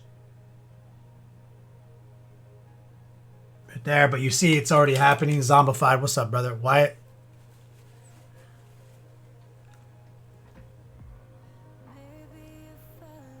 Thank you. So we'll be raiding Wyatt today, guys. Let's get some watered down yellow and red. Actually, let me just go with... Let's go real hot on the face. Let's just go with yellow. So transparent yellow, watered down. Make it low opacity. Take some moisture off, and then let's just kind of re-edge highlight it super fast.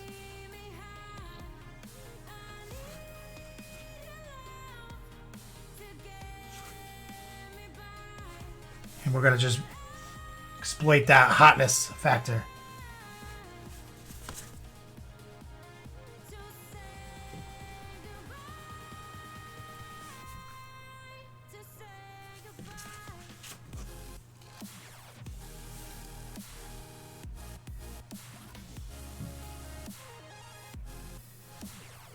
Glaze it back down, basically.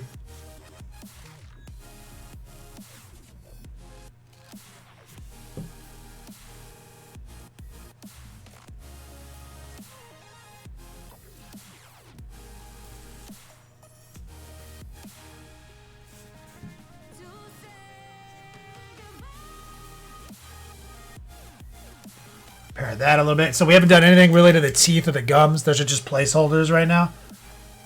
Bro, it's like a lot more that needs to get done in there. Like, there's stuff that needs to get done on these this faceplate still. I mean, it's so much detail. Here's some pin washing. Black brown right here.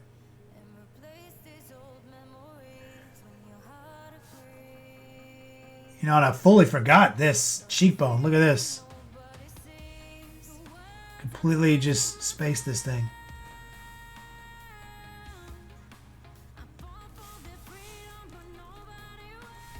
Let's just put red down. Here's some white mixed in the red.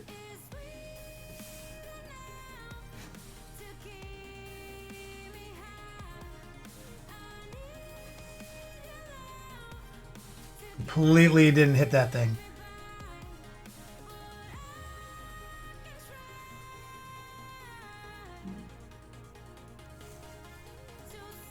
I feel like I did a shitty job over here.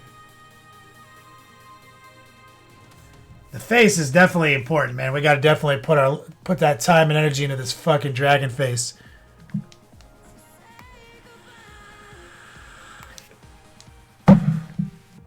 It does have some samurai helmet vibes. And even these shoulder demons look look very Japanese style to me.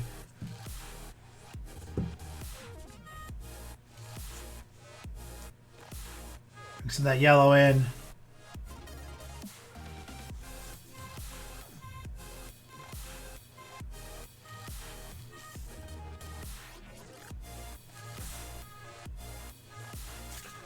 So what's going to be important next is separating the teeth and gums from the reds. So let's just get some of that brown out again. Semi-opaque and a little wet. And let's just drag a clear divider. You see that? Black, brown. Clear divider. Super important. Gotta see how much crisper that looks. And we're kind of making this up because it's kind of blended together. There's like almost no beginning or end to like where this gum should start and where the robot should stop, or vice versa. We're kind of just, you know, tricking the eye into thinking that that's reasonable, you know?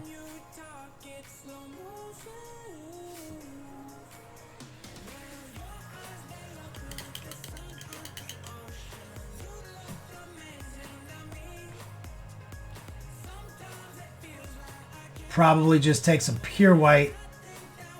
Put some. Let's get a real white kind of gummy color going over here. And let's see how if we can get in there with some precision. And just do some stipples.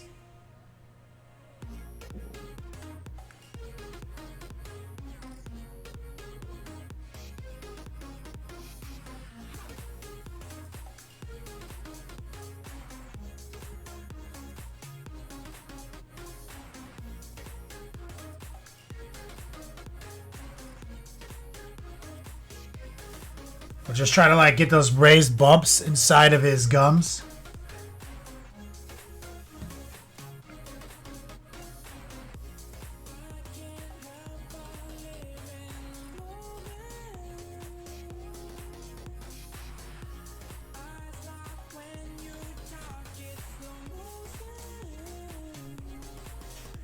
That could be tighter. Let me take some transparent red. Pretty much raw dog transparent red here. Kind of send that over that mess I just did.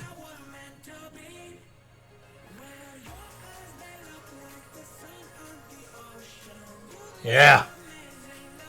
That's good. Transparent red works really good for this, actually. That's actually real tight. Kind of redoing that brown border.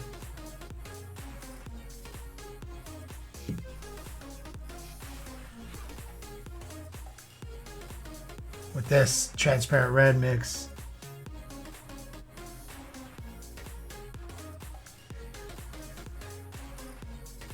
That's tight. That's tight.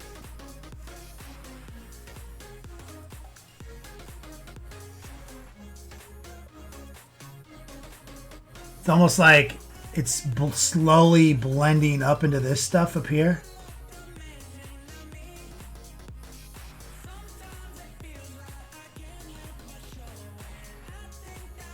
It's definitely a lot going on, and I think it's fucking sick as hell.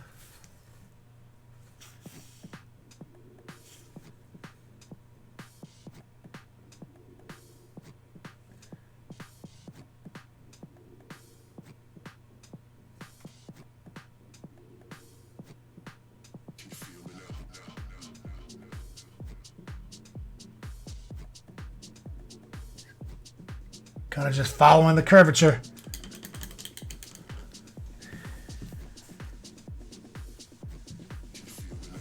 And as far as the teeth go, we need to separate the teeth from the gums now, so we can go back to black brown actually. And if we're careful, we should be able to just kind of get a line between the gum and the teeth going. Like that.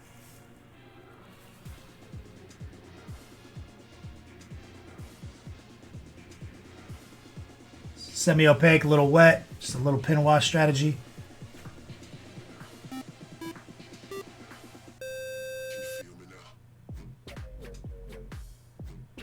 Just kind of separating the teeth from the gums. Contrast is literally just about creating borders.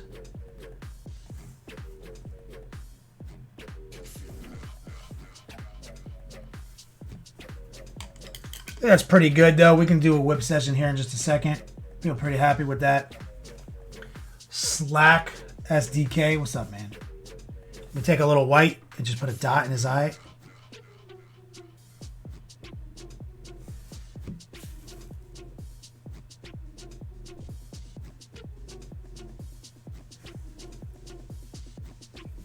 Since I have the white out here, I want to just invert the model, maybe just drag it across the bottom of the teeth. The sharp edge of the teeth. That's a lot. That face has so much going on.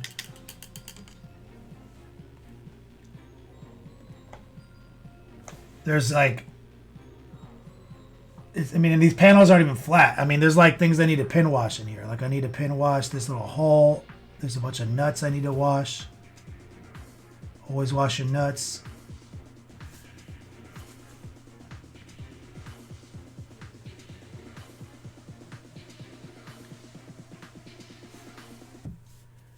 Definitely a lot going on. More red right there.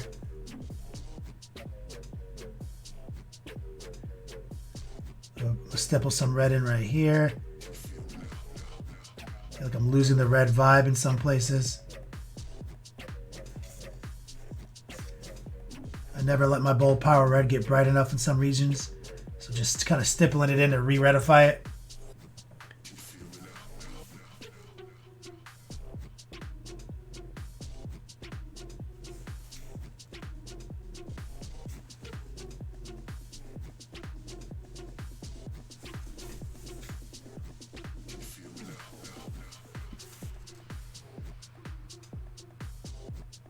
Like here. Exclamation point whip though. We're going to do it to it.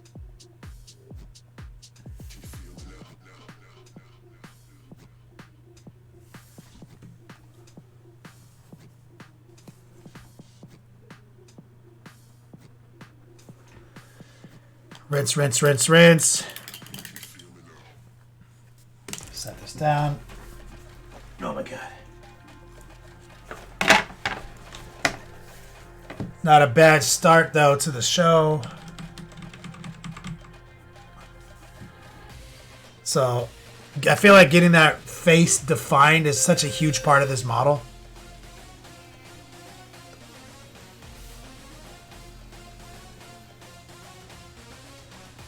We're going places. Zero Meyer, what's up, brother?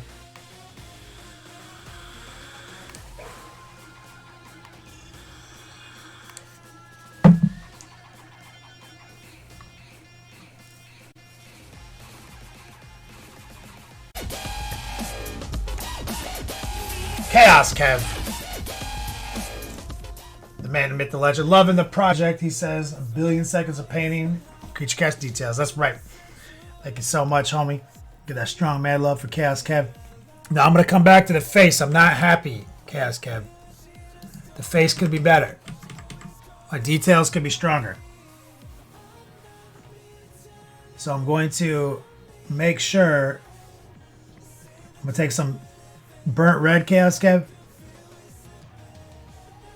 And I'm going to just use it to redify it down here and reshape my edge highlight simultaneously. Semi-opaque and a little wet. Mike and the boys. Rub your dicks on the car as you run away. We are going to have sex in your car. Frozen Hobbit. This is what happens when you skip second breakfast, everyone. Hobo dicks everywhere. And he got the hashtag Dirty Mike gif. Perfect, Frozen Hobbit. Thank you. Again, I'm going to use some burnt red right here. Reshape my edge.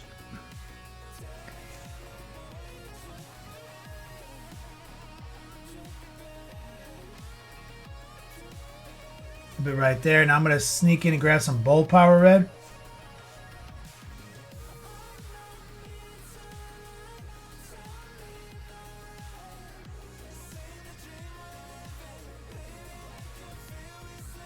Right there.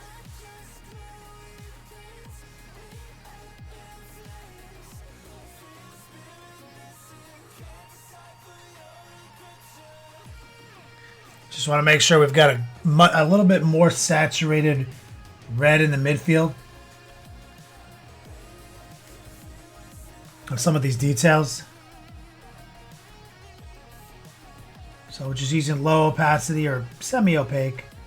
Just kind of stippling in to resaturate certain regions that to my eye look like they can use it. Nothing too scientific about it.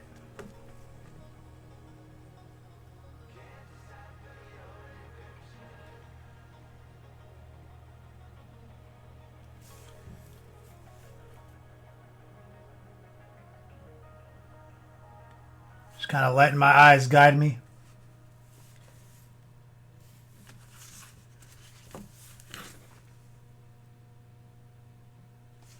I'm going to thin it down with a little bit of water real quick.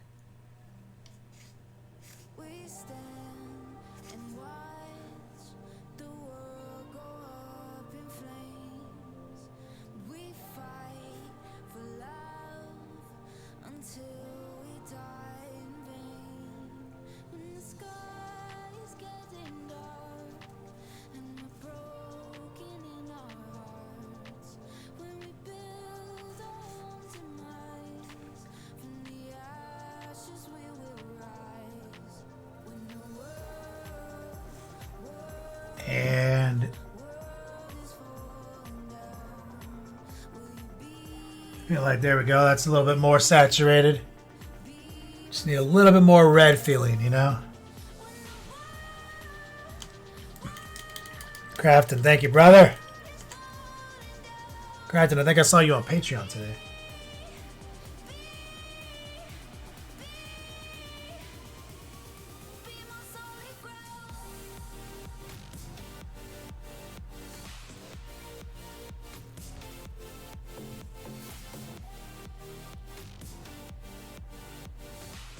And I'm still not totally satisfied with the gum separation. So I am gonna go back to black. Maybe some. Oh, you know what? Transparent red plus black brown might be dope.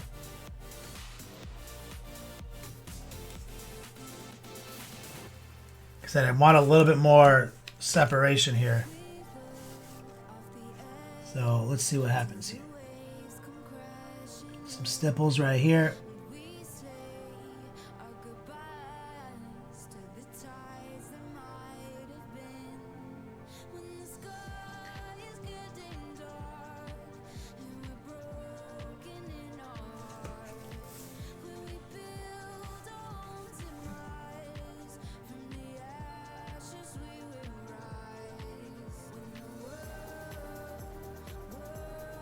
Now this mess of shenanigans down here is a fucking nightmare.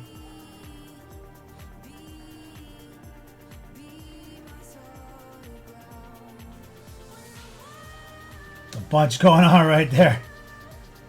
Get a little bit more red.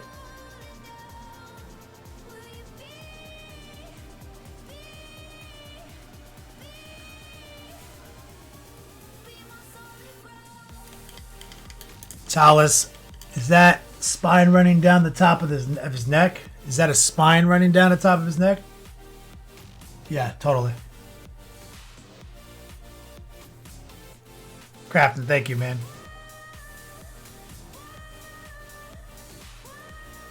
LT, you fucking nerd. Let's get a little white and ivory.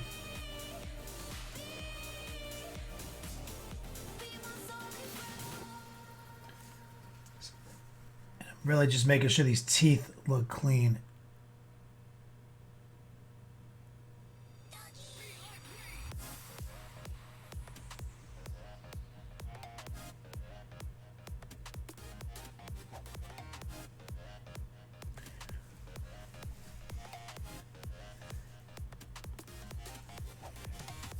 And I'm not sure if this is... Like, there's like definitely some teeth down here.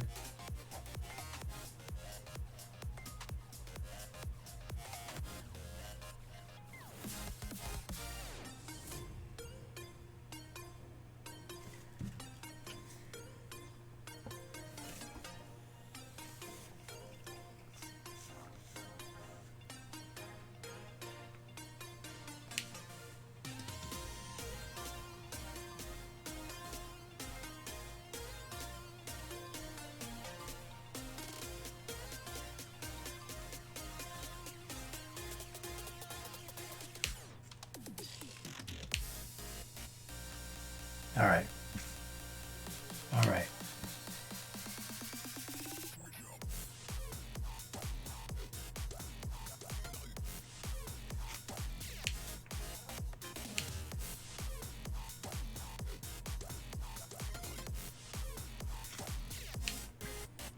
I am just being very careful here.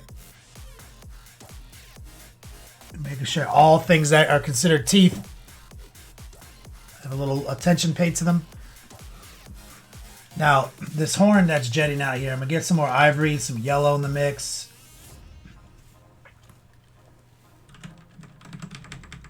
Let's see if I can get a nice, like a clean, just kind of like straight, thick line right there.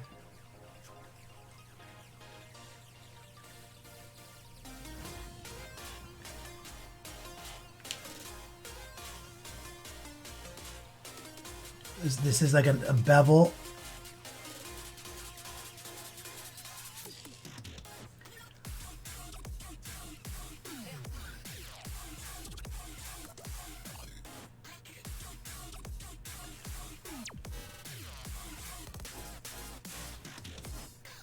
Now, it's just about, there's a bunch of pipes in there, and he's got his spine. I think the spine, for the most part, shit is like got studs and shit in it. Like, it looks robotic to me.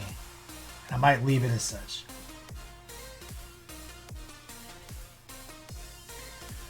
Let me grab a little. And I need another color for this guy.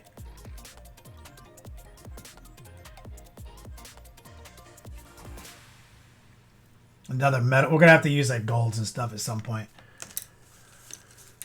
Let me grab my bigger brush. Let's grab some of the brighter ivory mix. A little bit of yellow in it. Let's just kind of flick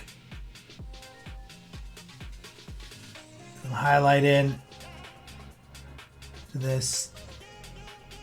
Not too perfect just yet.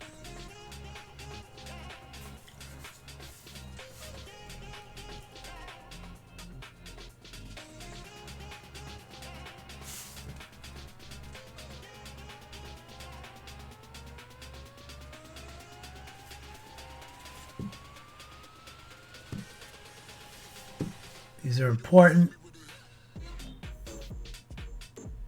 And they were just based in that brown initially. And now we're just kind of jumping into gun a few steps. And bringing them up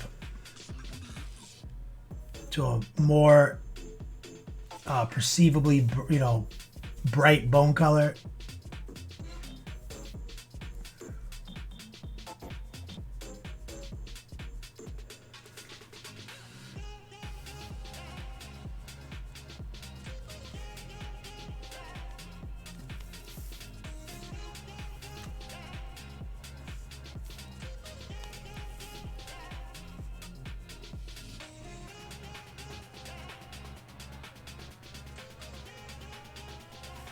There we go.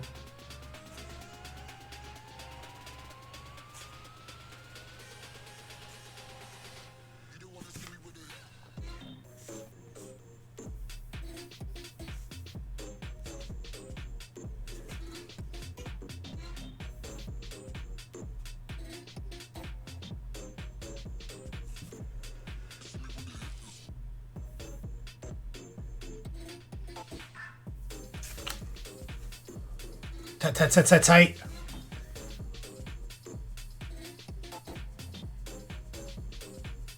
So I'm just reinforcing it toward the tips.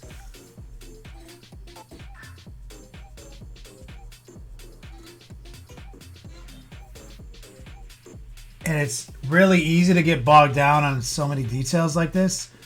But at some point you just need to start sacrificing.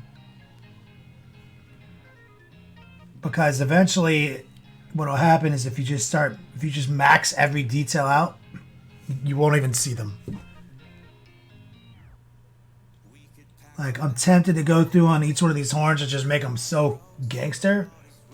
They're just going to get lost in the whole image. So I'm just going to do the bones of what I want, which is brighter on the tips, darker at the base. I'm not going to go in there and draw striations on each one of them. But if these horns were like the fucking center stage of the design, I would.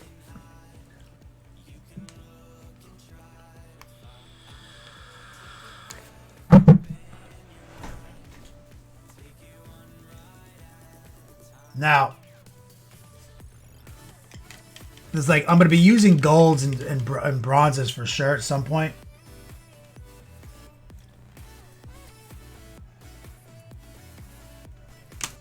But there are some little teeth here we need to this like weird front plate shows up here. There are some demonic kind of just like teeth claws wrapping around right there. So let's just make sure we put a little highlight on those.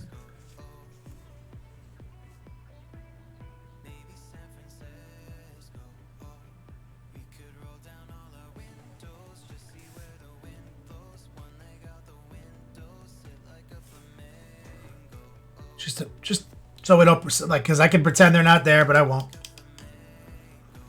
Now, these tubes, see, I think we're going to start getting tube colors. Like, is there anything else I want to do red up here? That's really what I'm looking at now.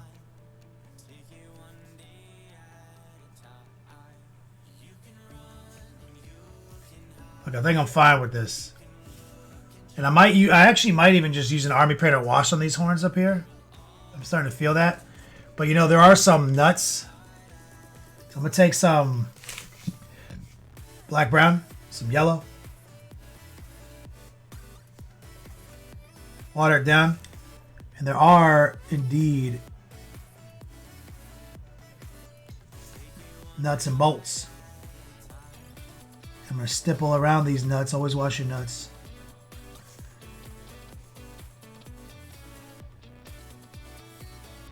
Semi-opaque and a little wet. Using the same black brown that was the base of everything. A little bit of the yellow to tie it together.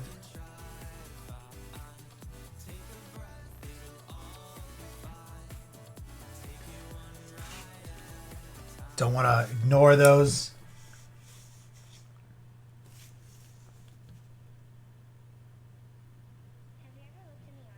And now I'm going to take some of this, try to put it inside these channels. Semi-opaque and a little wet using the tip of my brush.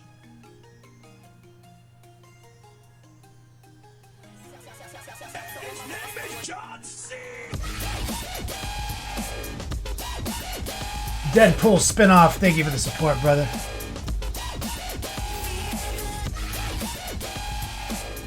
Deadpool spinoff coming in clutch. How are you doing this morning, brother? Just creating separation like we do. It's one of my students right there.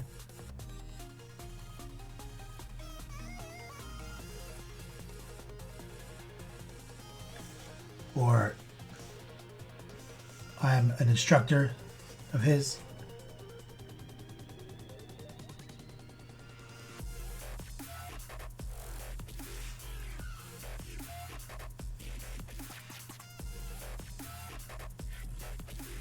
There we go. So just pushing and pulling, creating more contrast.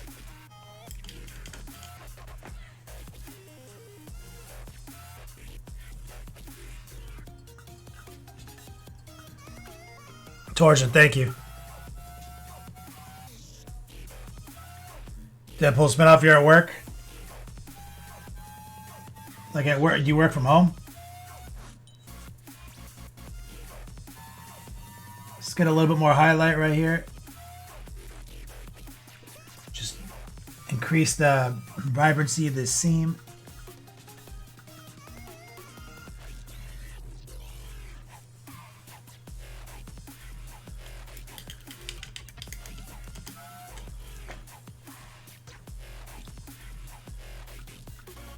Alright, so I think it's time to pull out a new color. I think I'm satisfied. Oh, you know what I want? Actually, let's go back to red-white. Let's go back to our red-pink mix. I want to...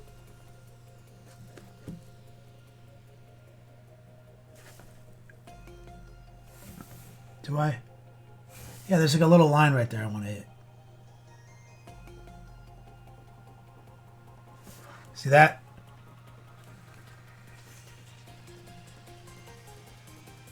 And this side doesn't even have it. It's funny. That one has the ripples.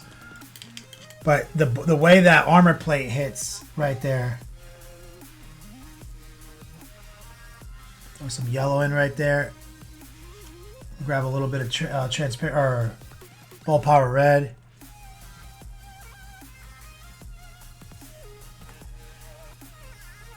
There we go. Some days you work from home. Today we have $1 million machine being delivered, so you gotta be there. Ah, fucking stupid $1 million machines. All right, let's get a hose color out. Let's go with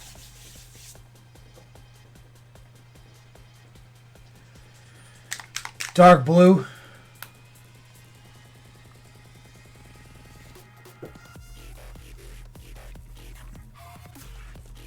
Maybe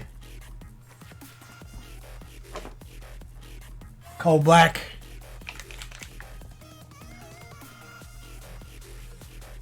Dark blue and black right here.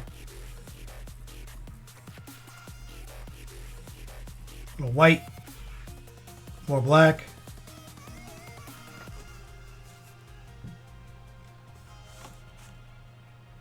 So like there's definitely all sorts of things.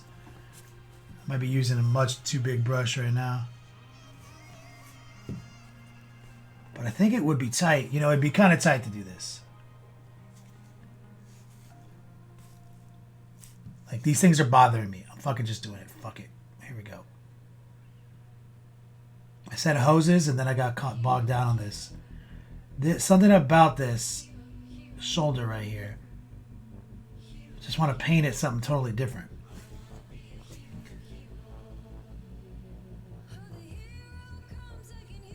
It's got like this Samurai Jack like artwork to it. And I feel like I'm doing a disservice to the model by not calling more attention to it.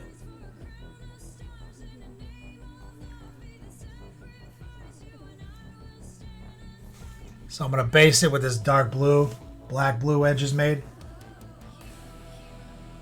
And then I'll just kind of figure out what I'm going to do with all these swirlies later. But I'm feeling I'm going to do some glowing shit in there.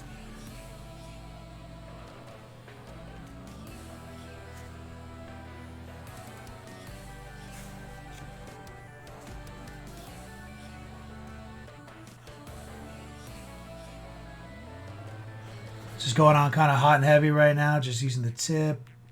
I'm leaving the metal strip intact.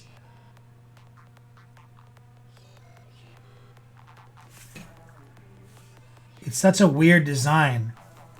These little shoulder mount things. Like I keep staring at them like, what was the purpose? But when you really think of like the design here, it starts to make sense. There's definitely like a theme here. It's got like this samurai style like armor plate almost. And there's clearly these like oni like demon swirlies in his shoulders that are really hard to see there. But somebody sculpted that. Somebody thought about that shit.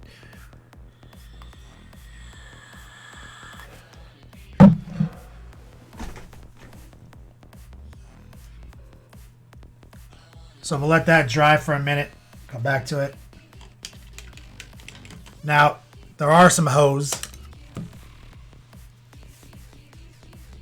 So let's just create this like blue-gray. You see, here's one. Here's a predominant one up top. We'll hit this one. I mean, actually, there's a bunch. And I don't need to get bogged down in, hey, it should be like 30 different hose colors. Did some red get in there? Yeah, I think some red got in the mix. Interesting.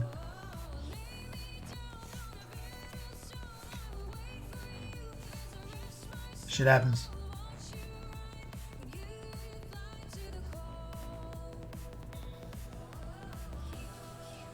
So this kind of cluster of cabling, doing with our black blue mix, but I think a smidgen of red got caught in there. There's a slight purpling. That's fine.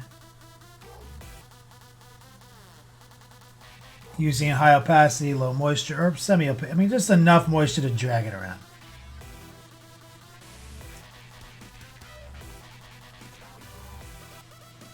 So I'm going to treat these cables kind of all in the same vein.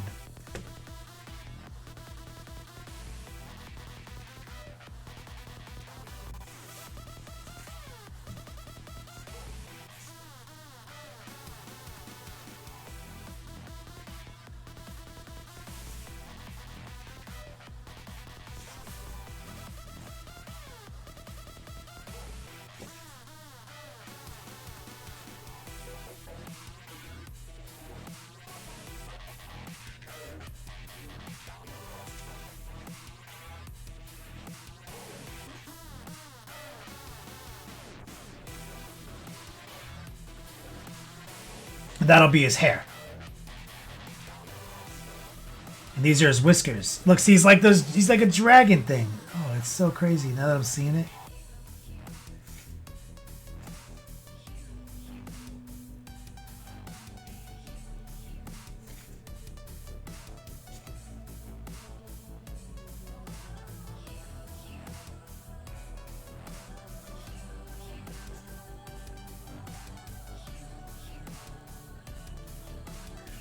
Those are his whiskers.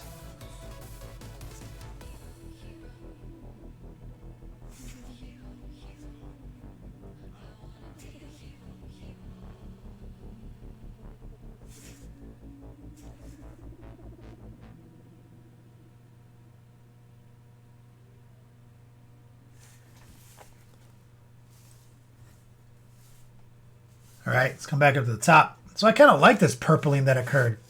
So let's encourage it. Let's go to the red and the white, transparent red and white. So I get a little bit more of a magenta feel.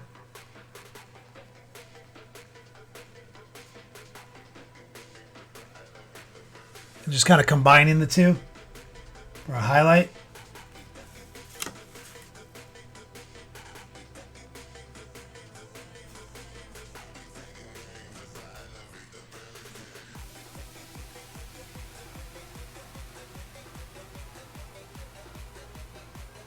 We're just doing some quick heart pulls.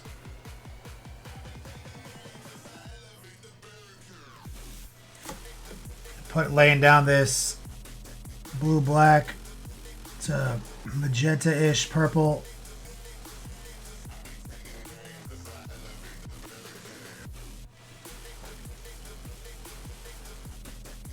Cabling / hair.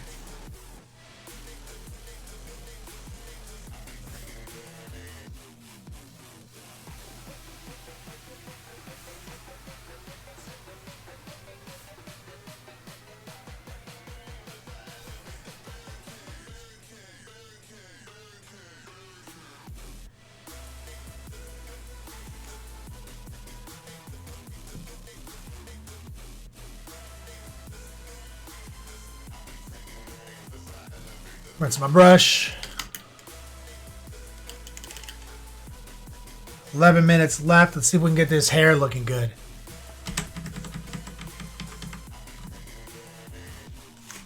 Let's go step into more insanity.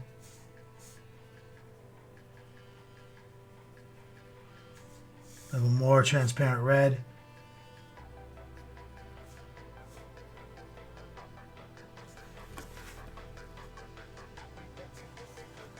Okay, let's see what happens here.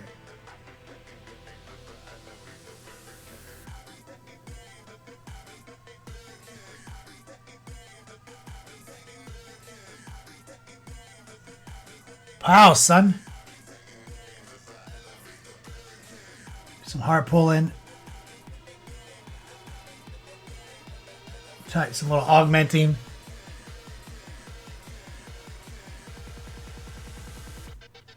Hell yeah.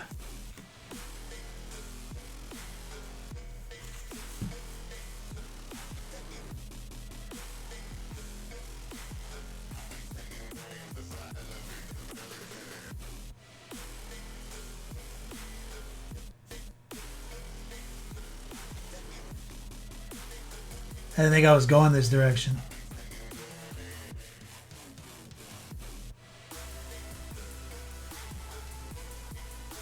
I'm sold.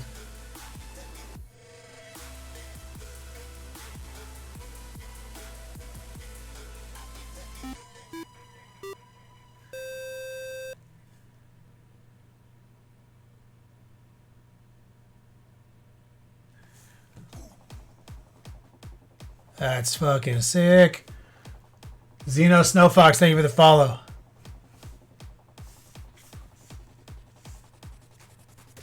Let me get a little bit more white into the mix. And maybe just pop a couple more spots. Just a little in the center here.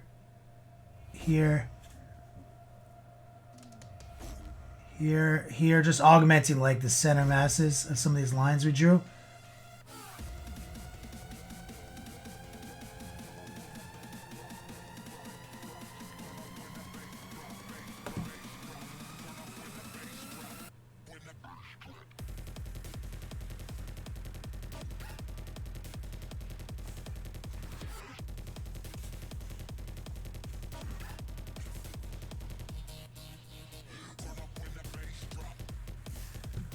That's pretty sick.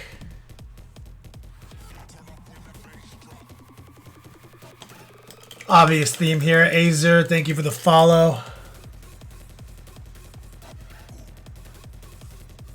So that went a different direction than I initially thought, just because I accidentally put a little red in there. Now these guys, I'm definitely going to have to go super hard and spend a lot of time on these, so I'll save these for next time. But I'm definitely going to probably, you know... Man, I might use the same color spectrum now that I'm doing this. You know, I might go in and literally just try to kind of just crisply define edges. Using this same spectrum.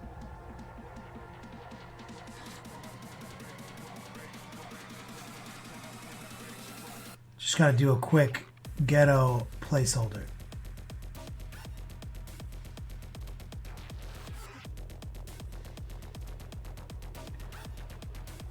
So you can see the swirlies. And then there's like clearly, that's clearly an eye. And then this is like a skull face suddenly. Suddenly like this highly exaggerated demonic skull face.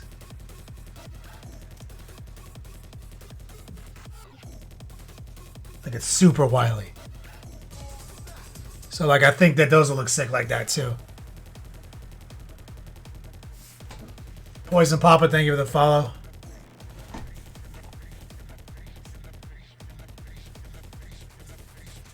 Let's just, again, over here real quick, let's just kind of do the same thing. We're just going back to that initial dark blue with some of the purple in it. Quickly sketching out the frame. Some of these details. Showed it some respect. Now I'll go a little brighter. Be a little bit more deliberate.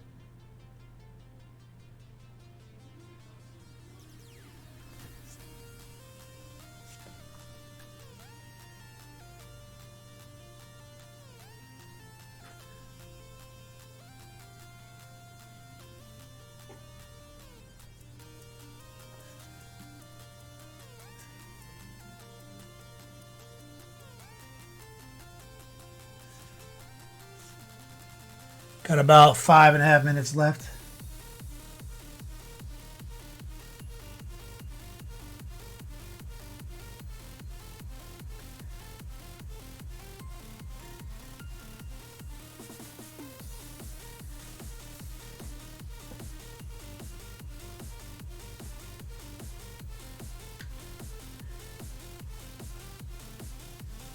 And that's pretty fucking hype.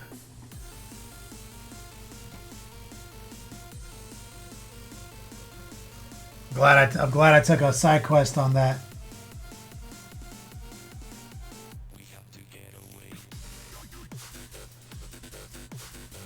Go a little bit more intense.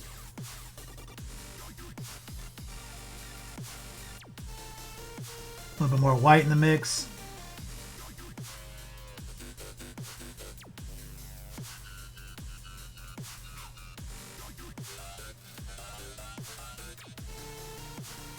Keeping it kind of dark on purpose, but we're just popping ass lines.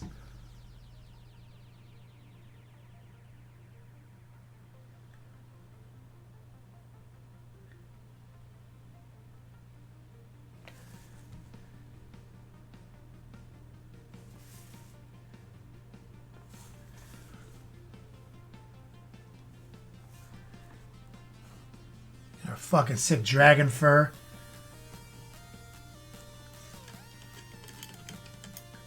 Now, there's like this other mesh piping, which I think I'm just going to have to do straight black and white.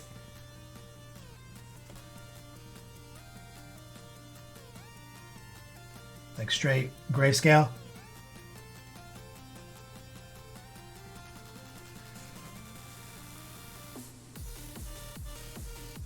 I'm gonna try to leave the metallic rings intact. I'm gonna try to wet blend a little white right in there.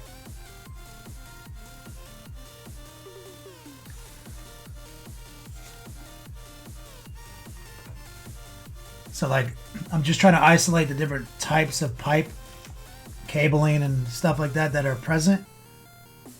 You give them a theme and stick to it.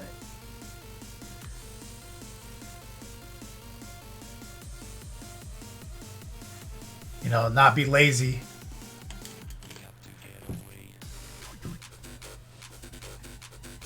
There's like a really crazy metal conduit. I imagine that that's supposed to be a metal conduit.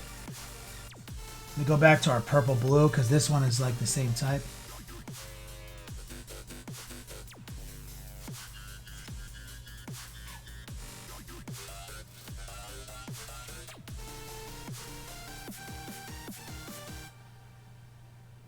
Yeah, I think those are the ones that are like flexible, like metal conduit. That one.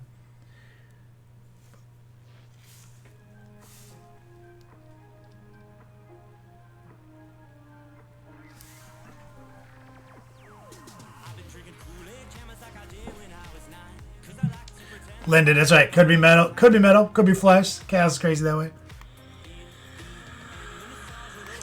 Got about 2 minutes left in the show, guys. Thank you guys for kicking it with me, supporting me today. Shout out to Matt Wellman, Gravy Stain, Chaos, Kev, Deadpool spinoff. Appreciate the support, man. That's how we do it. That's how we keep the fucking lights on.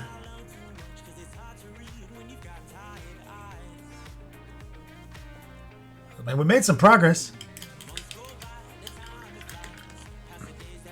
What kind of gray base do I use for metal parts? I didn't. This guy was brown and I sprayed him silver. So everything that's silver, everything that's like metallic, that already happened yesterday.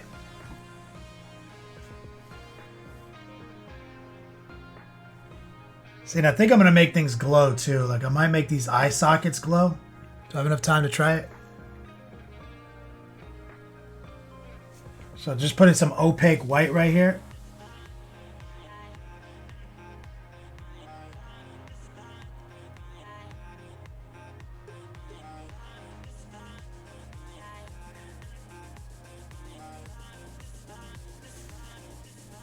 Just try it as an experiment.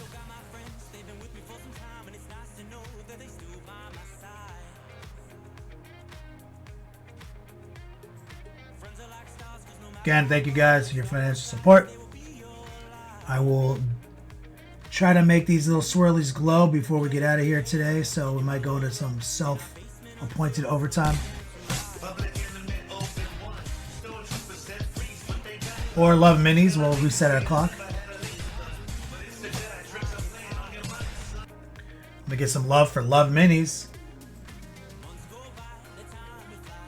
You get a cookie, when do I get my paint? I think it's in the mail right now.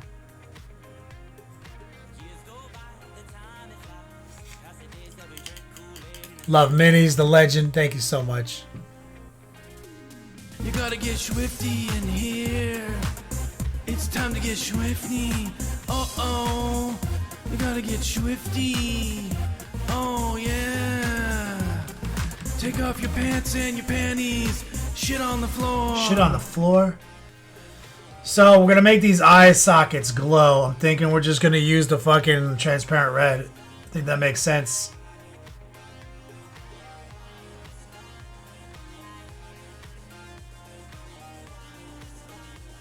Just to keep it low key, you know? I don't know. We'll see. Give it a second to dry. But I think his eyeballs on his face, I'm going to do sky blue. Let me get that set up real quick. With a minute 14 overtime. Shadow Geck says, have a good rest of my Saturday. Thanks, man. And good luck at LVO. Thanks, bro. What the fuck am I doing over here? God damn. There we go. Just got some sky blue. While I'm waiting for those eyes to dry, let me just get some water. Some sky blue. Cletus, did Love Minis just say they did it all for the cookie? Oh my god. Cletus, you fucking troll. Thank you. Here's some sky blue.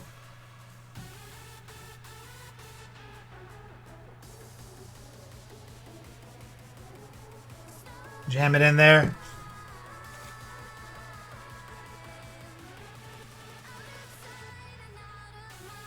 Thin down sky blue. Right over the white eyes that I painted earlier.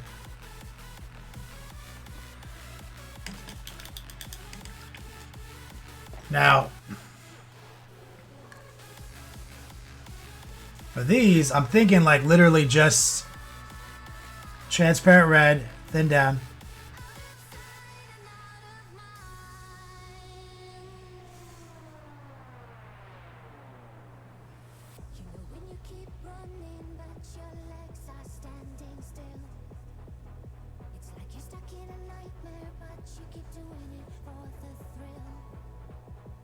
Just gotta paint around it.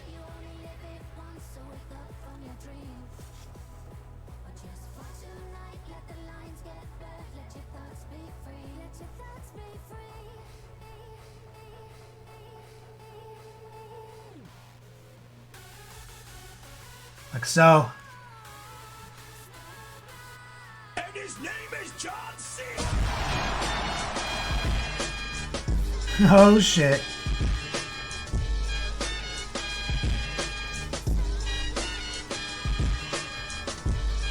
LT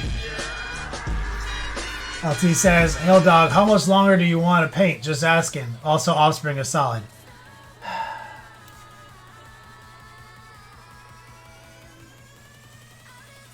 I will paint as long as I have to. And Offspring is solid.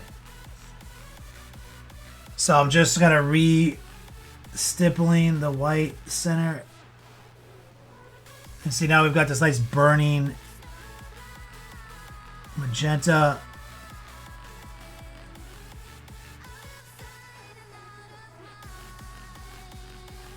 Coming right out of these holes.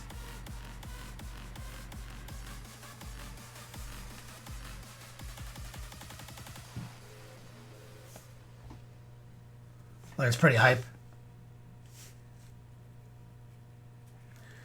A little bit of overtime. I'm just going to reinforce some of the overspill.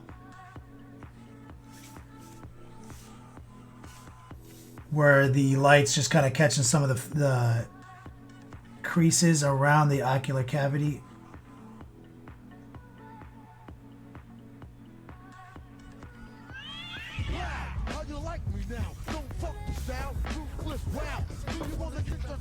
Oh lordy.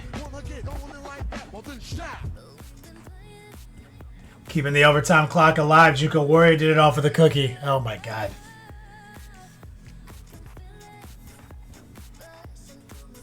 Just brushing some of that white magenta in around these areas.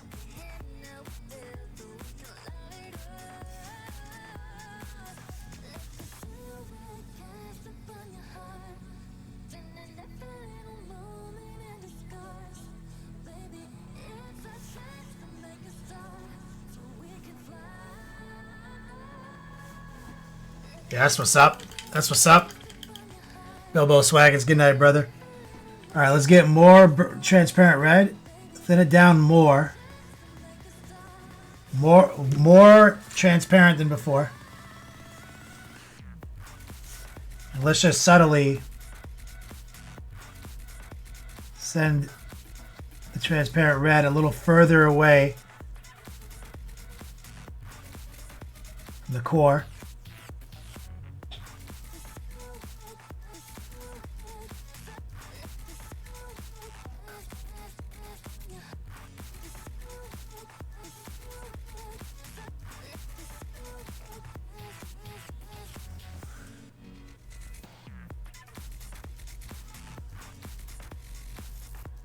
Yes! Baron Samedi, what's up, brother? 45 seconds overtime. We get some straight up white. High opacity, low moisture.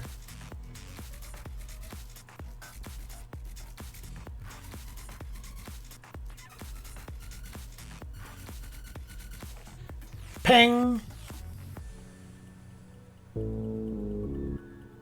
Ping! Jay Duval, you legend.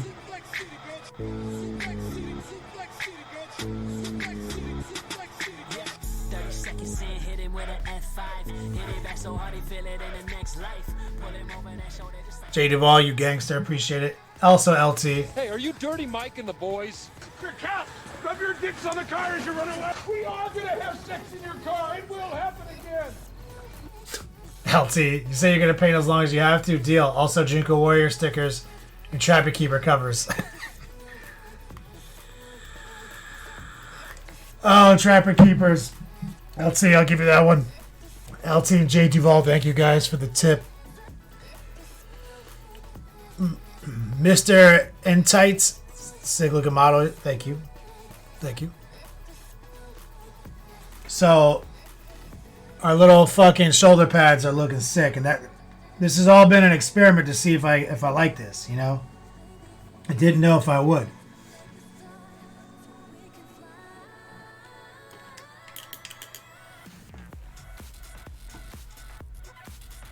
Didn't know if I would. And that was just some transparent red, a white undercoat. I'm just working the red around it, making sure it's nice and smooth. It has that smoldering feeling. Just as a bonus detail.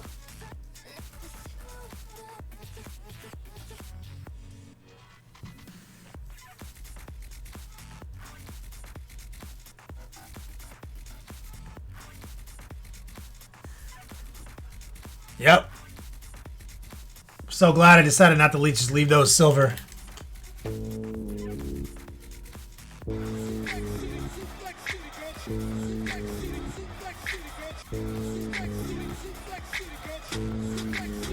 LT, my troll game is getting weak. I need to practice more. Get most swole reps. Oh, hey look, Dice Check is streaming. Too bad you'll be painting for a lot longer.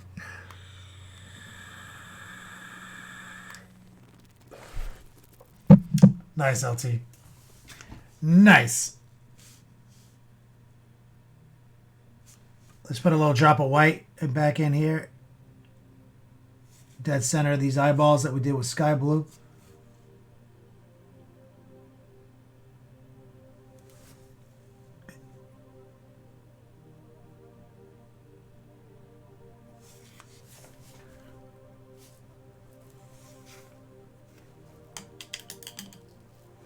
Real nice, LT.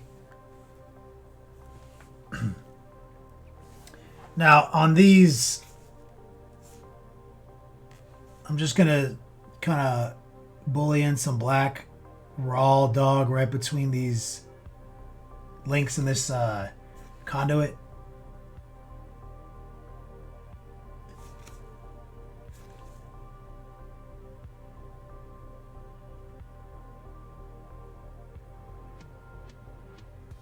Contrast right there.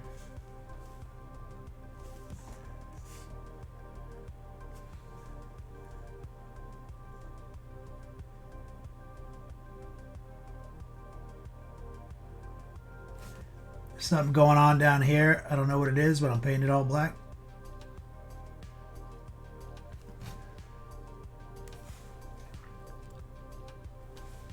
Don't know what it is. Sometimes you just gotta pull out some coal black and paint some shit. And then come back to it later when you figure out what it is.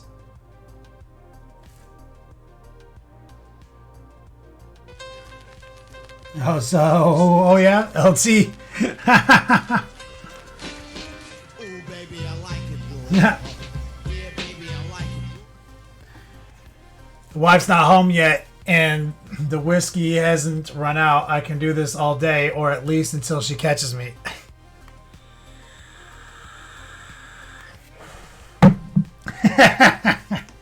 LT. What if she opened the door right now? What would you do?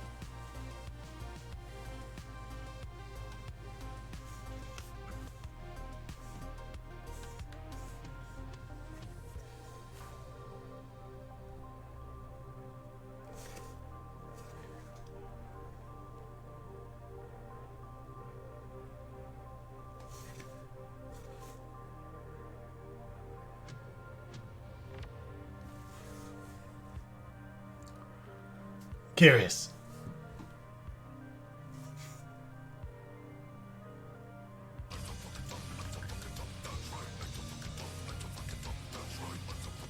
Just wash some coal black right over that.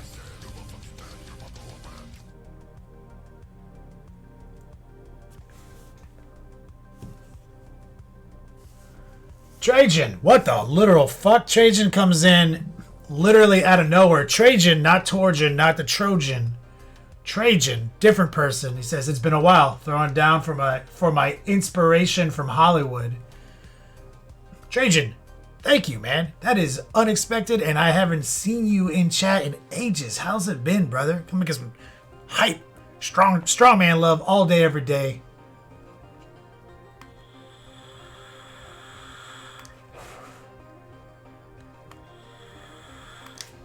Thank you for that support, homie.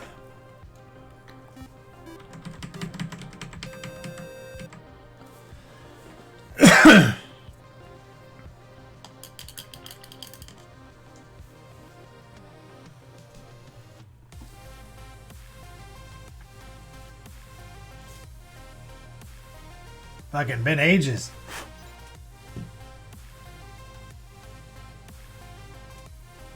Now, this is kind of an important sector right here, Trajan. And we're just sitting here in overtime trying to figure out what to do. And I think that I need to take some brown and some red. And I think I need to brush it onto this piece right here.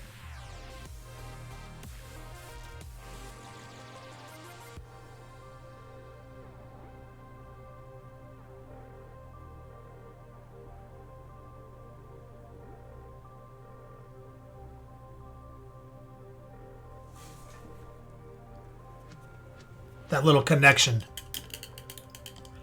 Trajan, I remember.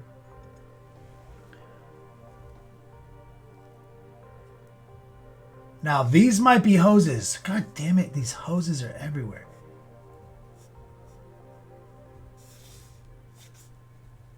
I'm sorry, Miss Jackson. Ooh, I am for real. Never meant to make your daughter cry. Deadpool spinoff.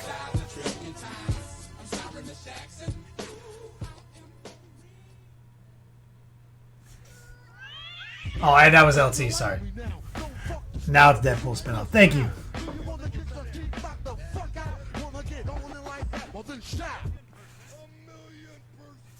Shout out to LT, Deadpool spinoff. Let me read these comments here.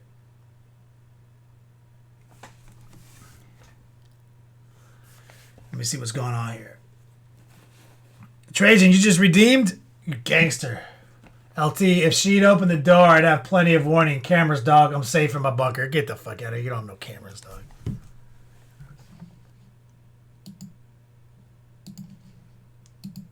You look at the cameras 24 hours a day?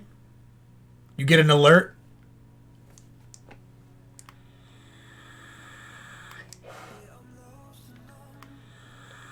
Your phone is going to text you when she's walking up the driveway?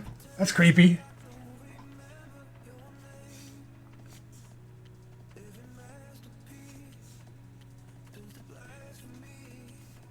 With a minute and overtime left, thanks to LT and Deadpool spinoff. Trajan, you legend, dedicating these hoses to you right here. Some of our purple blue mix.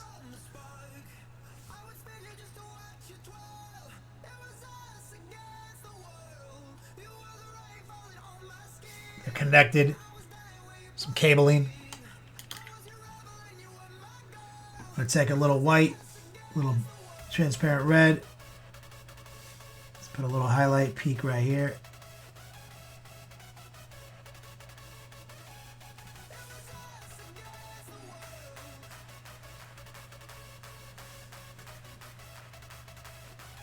I'll send it back down after it dries. 20 seconds left. Let's get some ball power red. Reset. LT.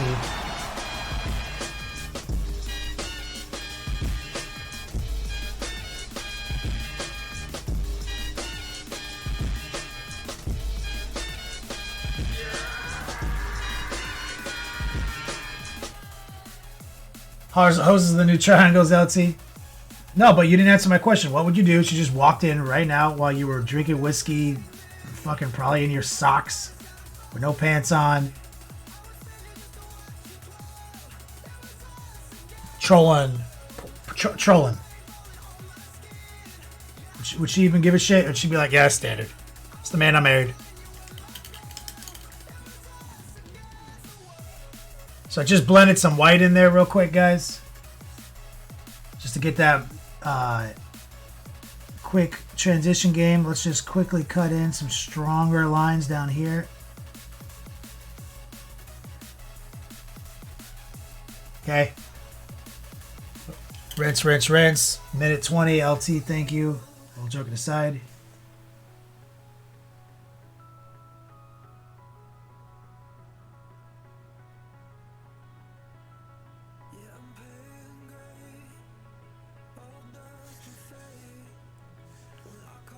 Cajun posted something in chat, asked if it's cheating. I didn't take a look at it. What is it?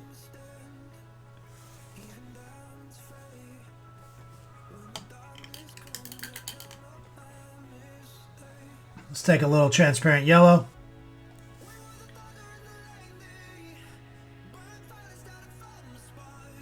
Brush it over some of those highlights.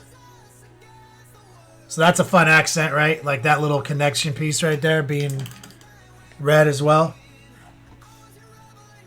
Speaking of connections, let's take some of this transparent red, thin it down with some of our purple over here.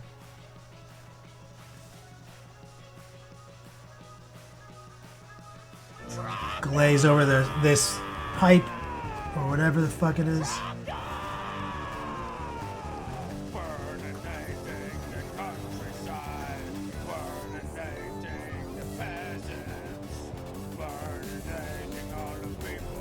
Hitting the Thatch Roof Cottages! LT, I've been married for 15 years. There aren't many more surprises. Although I do tell her I win a lot of models.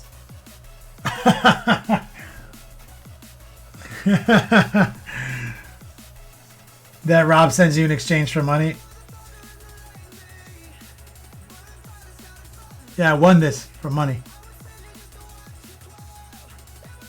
I'm paint washing LT our black brown back in.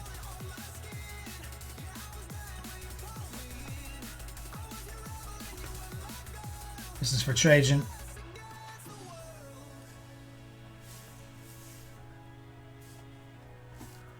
Rinse it, rinse it, rinse it.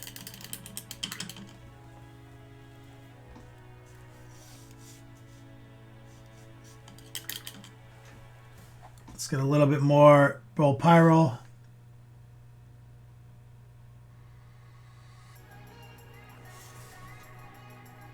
Tight. Tight. Let's get some straight up black. Paint wash right up against where this bone section meets. Just like forcing contrast to occur. It was pure coal black.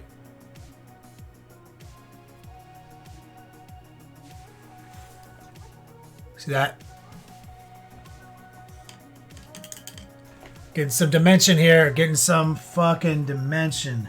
Now, this shenanigans all up and down this bullshit. Fucking bleh. I don't fucking know. I don't know. 25 seconds left, though.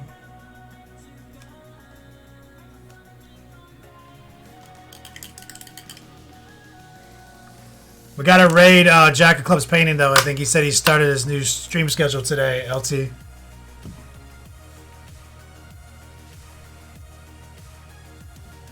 Should probably paint his little chess piece, too.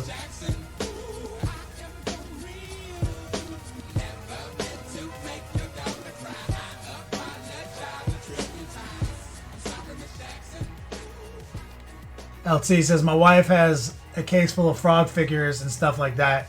It's like 40K models, except they aren't overpowered rolls for the most expensive frogs. I forgot your wife is obsessed with frog tchotchkes.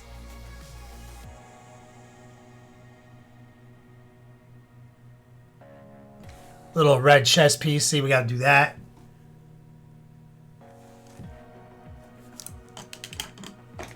There's like a whole bunch of cabling in his guts right here.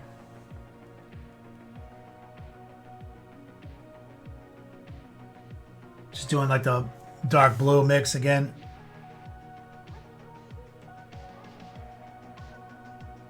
Right there.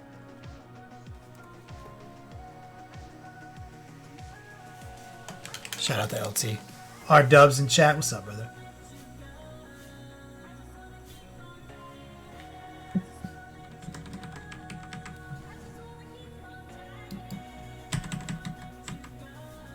I'm going places. Now, I feel like all the skulls, I'm going to have to do neutral gray.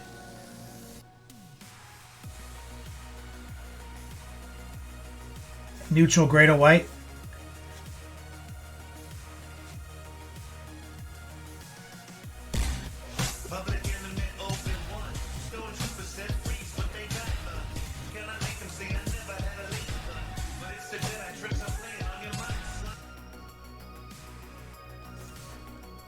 Kind of something I thought about already. Frozen Hobbit, not married. Got lots of beer.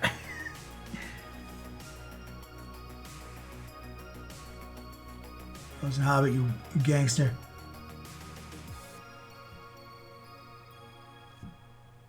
Keeping it icy.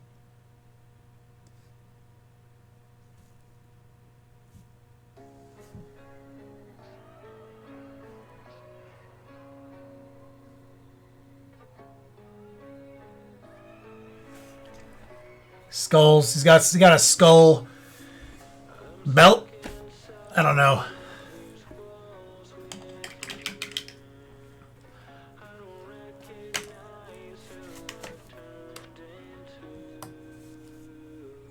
Let's take stock.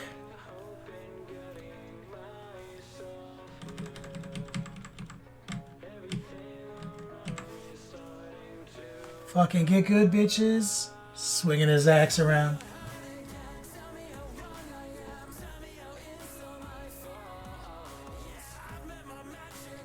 So that's our leg plate color. And our shoulder. But this the shoulder's red, but it's going to be like all of it's going to be painted.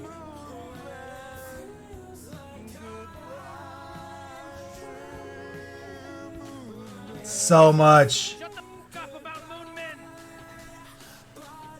This is his nut curtain.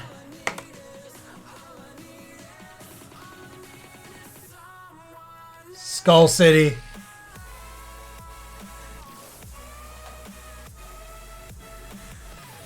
Shout out to LT. This is his butt curtain. Look at all this shit.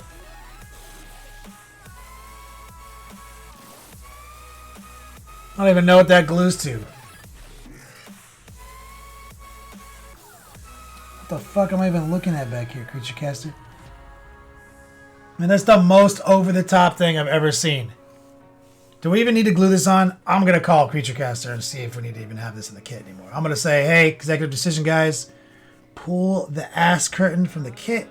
Doesn't really make sense.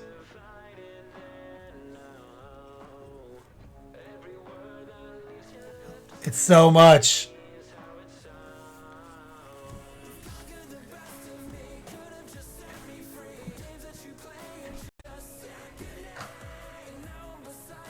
And if you're just tuning in,